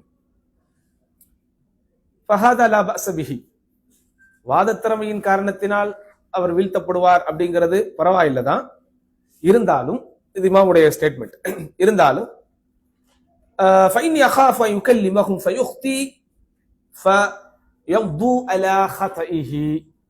அவர்களிடத்தில் இவர் ஒரு கருத்தை எடுத்து வைக்க அதில் இவர் தவறீடு செய்து விட்டால் அந்த தவறையே அவர்கள் பூதாகரப்படுத்தி அதை கொண்டே அவர்கள் வெற்றி அடைந்து விடுவார்களோ என்று நான் அஞ்சுகிறேன். எவ்வளவு அற்புதமான வார்த்தை பாருங்க. ஒருத்தர் மறுப்பு சொல்ல வரார் அப்படின்னு சொன்னா அவர் எப்படி இருக்கணும்? ஃபுல்லி குவாலிஃபைடா இருக்கணும். ஏன் இந்த விஷயத்துக்கு இப்படி சொல்லப்படுது அப்படின்னா, மக்கள் மார்க்கத்தை தவிர எந்த விஷயமா இருந்தாலும் தகுதி பார்ப்பாங்க. மார்க்கத்துக்கு மட்டும்தான் அவங்க என்ன செய்யறது இல்ல, தகுதி பார்க்கறது இல்லை. மார்க்கத்தை தவிர எந்த விஷயமா இருந்தாலும், அன்னைக்கு கூட நம்ம மௌலவி யாசன் மௌலவி சொன்ன மாதிரி, ஆஸ்பத்திரிக்கு போறேன், குழந்தைக்கு பிரச்சனை, போன உடனே நம்ம யார்கிட்ட தான் போவோம்? முதல்ல அவர் எம்பிபிஎஸ் டாக்டரா இருக்கணும். ரெண்டாவது அவர் என்னவா இருக்கணும்? சைல்டு ஸ்பெஷலிஸ்டா இருக்கணும். மூணாவது என் பிள்ளைக்கு என்ன பிரச்சனையோ அந்த பிரச்சனைக்குரிய துறை அவர் படிச்சிருக்கணும். எல்லாம் பார்த்துட்டு தான் என்ன செய்யணும். அதே போன்று ஏதாவது ஒரு பொருட்கள் வாங்கணும், ப்ரொவிஷன்ஸ் வாங்கணும், அதனாலும் அதுக்குன்னு உண்டான கடைகளில் போய் தான் என்ன செய்வோம், நம்ம வாங்குவோம். அப்படிதானே தா? இப்போ நீங்க துணி கடைக்கு போனீங்கன்னா, இந்த சவுதி அரேபியாவில் நீங்க பார்ப்பீங்க, துணி கடைகள் இருக்குல்ல, இந்த சவுபெல்லாம் விற்கிறாங்களே. சவுபுனா இந்த சவுபு தச்சு விற்கிற கடையில் இந்த ரெடிமேட் சவுபு, இந்த எக்கால் இதெல்லாம் விற்பாங்க. அவங்க என்ன செய்வாங்கன்னா சில ஷூ செருப்பும் வச்சிருப்பாங்க. நம்ம அங்கே போய் என்ன செய்ய மாட்டோம், அந்த ஷூ செருப்புலாம் என்ன செய்ய மாட்டோம், வாங்க மாட்டோம். ஏன்? அதுக்குன்னு உண்டான கடையில் போனாதான் நிறைய குவாலிட்டி இருக்கும், நிறைய குவான்டிட்டி இருக்கும் அப்படின்னு. அப்போ மார்க்கம் தவிர்த்து எந்த விஷயங்களாக இருந்தாலும் மக்கள் எல்லோருமே பெரும்பாலும் தகுதி பார்ப்பாங்க. ஒரு ரெஸ்டாரண்ட்டுக்கு போன டக்குன்னு போயிருவீங்களா? சொல்லுங்க தா, ஜுபைலுக்கு கிராஸ் பண்ணும்போது உங்களுக்கு பசி வந்துருச்சு. டக்குன்னு இப்போ ஜுபைல எந்த ரெஸ்டாரண்ட் நல்லா இருக்குன்னு ஜுபைல் வாசிக்கு போன் அடிப்பீங்களா இல்லையா? நேற்று நீங்க கப்சா சாப்பிடுவீங்கன்னா இன்னைக்கு திரும்ப கப்சா சாப்பிடணும்னு நினைக்க மாட்டீங்க. இந்தியன் ஃபுட்டு சாப்பிடணும், ஸ்ரீலங்கன் ஃபுட்டு சாப்பிடணும், சைனீஸ், ஏதாவது உனக்கு ஆசை உங்களுக்கு வந்துச்சுன்னா அது குறித்த விவரங்களை எல்லாம் விசாரிச்சுட்டு ஃபீட்பேக் பார்த்துட்டு கூகுள்ல போய் ரிவ்யூ எவ்வளவு போட்டிருக்கிறாங்க, 4 ஸ்டார் போட்டிருக்காங்களா, 4.5 எல்லாம் பார்த்துட்டு தான் 10 ரியாலுக்கு சாப்பாடு வாங்கி சாப்பிடுவோம். ஆனா மார்க்கம் சொல்றதுக்கு யார் வேணாலும் வரலாம், யார் வேணாலும் அவர் பாட்டுக்கு சொல்ல போறாரு, நம்ம பாட்டுக்கு கேட்க போறோம், நமக்கு என்ன பிரச்சனை அப்படின்னு இன்றைக்கு வந்த ஒரு பெரிய விளைவின் விபரீதங்கள் தான் இன்னைக்கு நம்ம சமுதாயத்தில் பார்த்துக்கிட்டு இருக்கோம். அதனாலதான் இமாம் மாலிக் என்ன சொல்றாங்க, மறுப்பு சொல்ல வருபவர் அதாவது எதிரி என்ன சொல்லுகிறார் என்பதை குறித்து அறிந்திருக்க வேண்டும், அதற்கு மறுப்பு என்ன சொல்ல வேண்டும் என்பதை குறித்து அவர் என்ன செய்யணும், அறிந்திருக்க வேண்டும் அப்படிங்கிற விஷயத்தை ஷேக் அவர்கள் சொல்கிறார்கள். அடுத்து சகோதரர்களே, அடுத்து சில விஷயங்கள் வருது, அது ஏற்கனவே நம்ம கண்டினியூஷன் ரிப்பீட் ஆகுது. அது சரி,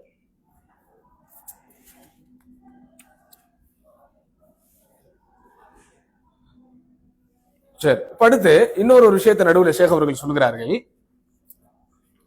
யாரெல்லாம் வேண்டுமென்றே தர்க்கம் செய்ய வந்து இந்த தலைப்புகளை மாற்றுவது, எதிராளி அதாவது மறுப்பு சொல்ல வருபவர்கள் அந்த மறுப்புகளை எடுத்து வைக்கும் போது அதில் வரக்கூடிய வார்த்தை கோளாறுகளை வைத்துக் கொண்டு பெரிதுபடுத்துவது, சரியா? அந்த மாதிரி சில மிஸ்டேக் இருக்கும்ல, ஹியூமன் எரர், மனிதனுடைய வாழ்க்கையில சில எரர், அந்த எரரை பூதாகரப்படுத்தி அந்த விவாதத்திலே வெல்வதற்கு முயற்சி செய்பவர்கள், இவர்களை குறித்தெல்லாம் ஷேக் அவர்கள் ஒரு எச்சரிக்கை கொடுக்கக்கூடிய விஷயம் பேஜ் நம்பர் 25 வருது. அதாவது என்ன அப்படின்னு சொன்னா, அன்னல்லாஹ் யுஸ்கிதுஹு வ யுப்கிது அஹ்லஹு, அல்லாஹ் சுப்ஹானஹு வ தஆலா அப்படிப்பட்ட நபர்கள் மீது கோபப்படுகிறான், அவர்கள் மீது அல்லாஹ் வெறுப்பை கக்குகிறான், மேலும் அவர்களால் எந்த நன்மைகளும் நடக்காது. அந்த அடியானின் மீது ஷைத்தான் நுழைவதற்குண்டான ஒரு பெரிய காரணத்தை அவர் ஏற்படுத்துகிறார். அதே போன்று அதன் மூலம் ஏற்படக்கூடிய கெட்ட விளைவுகளை பொறுத்த வரைக்கும் அது எதிராளியின் பக்கம் திரும்புவதை விட தன் மீதே திரும்பிவிடும் என்று எச்சரிக்கை செய்கிறார். உதாரணமா தர்க்கம் பண்ண வர்றவங்க என்ன செய்யணும், அல்லாஹ்வுக்கு பயந்து அவங்க இஹ்லாஸான முறையில பேணுதல் அடிப்படையில மறுப்பு சொல்ல வரணும். ஆனா எதிராளி பேசும்போது அந்த பேச்சில் வரக்கூடிய சில வார்த்தை கோளாறுகளை வைத்துக் கொண்டு வாத திறமையை வைத்து அவர்களை மடக்குவது அப்படிங்கிற மாதிரி சில பேர் பண்ணுவாங்கல்ல, அப்படி பண்ணுவது என்பது முழுக்க முழுக்க அல்லாஹ்வுடைய கோபத்தையும் சாபத்தையும் பெற்றுத்தரக்கூடிய விஷயம். அவருக்கு அல்லாஹ் எந்த நன்மையும் தரமாட்டான். மேலும் அந்த அடியானின் மீது ஷைத்தான் நுழைவதற்குண்டான வாய்ப்பை அவர் ஏற்படுத்துகிறார். அதன் மூலம் என்ன தீமைகள் ஏற்படுகிறதோ அந்த தீமைகள் எதிராளிக்கு ஏற்படுவதை விட அவருக்கு தான் ஏற்படும். ஏன்? அவர் அந்த விவாதத்துல தோத்துட்டு போறார், அவ்வளவுதான். அவர் அந்த விவாதத்துல தோத்துட்டு போறாரு. மக்கள் யாராவது என்னையா பெருசா பதில் கொடுக்க வந்த ஒன்னும் சொல்லாம போயிட்டேன்னு ஏதோ பண்றாங்க, அவ்வளவு. ஆனா இவன் அந்த அசத்தியத்தில் இன்னும் என்ன செய்வான்? ஆழமாக இருப்பான். அப்படிதானே? ஒரு அசத்திய கருத்தை கொண்டு வருபவன் விவாதத்தில் ஜெயித்தால் என்ன நடக்கும்? அவன் இன்னும் அசத்தியத்துல ஸ்ட்ராங் ஆவான். ஆமாவா இல்லையா? அசத்தியத்தில் உள்ளவன் ஒரு சத்தியத்தில் உள்ளவனோடு விவாதம் செய்கிறான். சத்தியத்தில் உள்ளவர்கள் எடுத்து சொல்லக்கூடிய ஆதாரங்களை கேட்டுக்கொண்டு அவன் திருந்த வேண்டும். ஆனால் அந்த ஆதாரங்களை எடுத்துக்கொண்டு திருந்தாமல் சொல்பவருடைய வார்த்தையில் வாய்விட்ட வார்த்தை தவறுகளை வைத்தோ அல்லது வேறு ஏதேனும் ஒரு பலவீனமான விஷயங்களை வைத்தோ அவரை மடக்கி மேலும் மேலும் அவர் மீது இவன் ஆட்கொண்டு அந்த விவாதத்தில் வென்று விடுவானே ஆனால் அவன் அல்லாஹ்வுடைய சாபத்திற்கும் கோபத்திற்கும் ஆளாகக்கூடியவனாக இருக்கிறான். அதன் மூலம் ஏற்படக்கூடிய பாதிப்பு அந்த எதிராளியை விட அவனுக்கு தான் என்ன செய்யுது? மிகப்பெரிய ஒரு பாதிப்பை ஏற்படுத்துகிறது அப்படின்னு ஷேக் அவர்கள் எடுத்து சொல்றாங்க. சரி, அடுத்த சகோதரர்களே, ஷேக் அவர்கள் சொல்லக்கூடிய இன்னொரு விஷயம் இருக்குது. الحالات التي يتوجه فيها الرد من غير التفات الى هدايه المردود عليه. அதாவது எந்தெந்த இடங்களில் எல்லாம் மறுப்புகள் சொல்லக்கூடியது, மறுப்பு சொல்லக்கூடியவருடைய மறுப்பு யாருக்கு சொல்லப்படுகிறதோ அவருடைய ஹிதாயத்தின் பக்கம் நேர்வழியின் பக்கம் திரும்பாமல் இருந்து கொண்டு மறுப்பு சொல்வது. உதாரணமா நான் இவருக்கு மறுப்பு சொல்றேன் அப்படின்னு சொன்னா என்னுடைய இன்டென்ஷன் முழுக்க முழுக்க என்னவா இருக்கணும்? அவரை தோக்கடிக்கணும்ல, அவர் நேர்வழி பெறணும். ஆனா இவங்க கிட்ட என்ன இருக்கும்? தோக்கடிக்கணும்னு. ஆனா உண்மையான ஒரு பேணுதல் அடிப்படையில மார்க்கத்திற்காக மறுப்பு சொல்ல வருபவர் அவர் மறுப்பு சொல்ல ஆரம்பத்திலிருந்து கடைசி வரைக்கும் அவருடைய உள்ளத்தில் என்ன எண்ணம் இருக்கணும்னா ஹிதாயத்துல் மர்தூதி அலைஹி, யாருக்கு மறுப்பு சொல்லுகிறோமோ அவர் நேர்வழி பெறக்கூடியவராக இருக்க வேண்டும். அந்த விஷயத்தை ஒருவர் கவனத்தில் கொள்ளாவிட்டால் அவர் மூலம் ஏற்படக்கூடிய நன்மைகளை விட தீமைகள் தான் என்னது? அதிகமாகும். அவர் மூலம் ஏற்படக்கூடிய குழப்பங்கள் என்ன ஆகும்? அதிகமாகும் அப்படின்னு என்ன செய்யறாங்க? ஷேக் அவர்கள் நமக்கு விளக்கி சொல்கிறார்கள். இதற்கு அடுத்து வரக்கூடிய சில பகுதி அதை நம்ம லஞ்சுக்கு அப்புறம் பார்ப்போம். அகம்மியத்து ரத் வ ஃபாயிதத்து, இந்த மாதிரியான விஷயங்களை எல்லாம் கவனத்தில் கொண்டு கருத்தில் கொண்டு பதில் சொல்வதனுடைய முக்கியத்துவமும் அதனால் ஏற்படக்கூடிய பயன்கள். சரி, இது முடிக்கிறதுக்கு முன்னாடி 2 minutes யாராவது ஒரு சின்ன சம்மரி சொல்றீங்களா? சொல்லுங்க.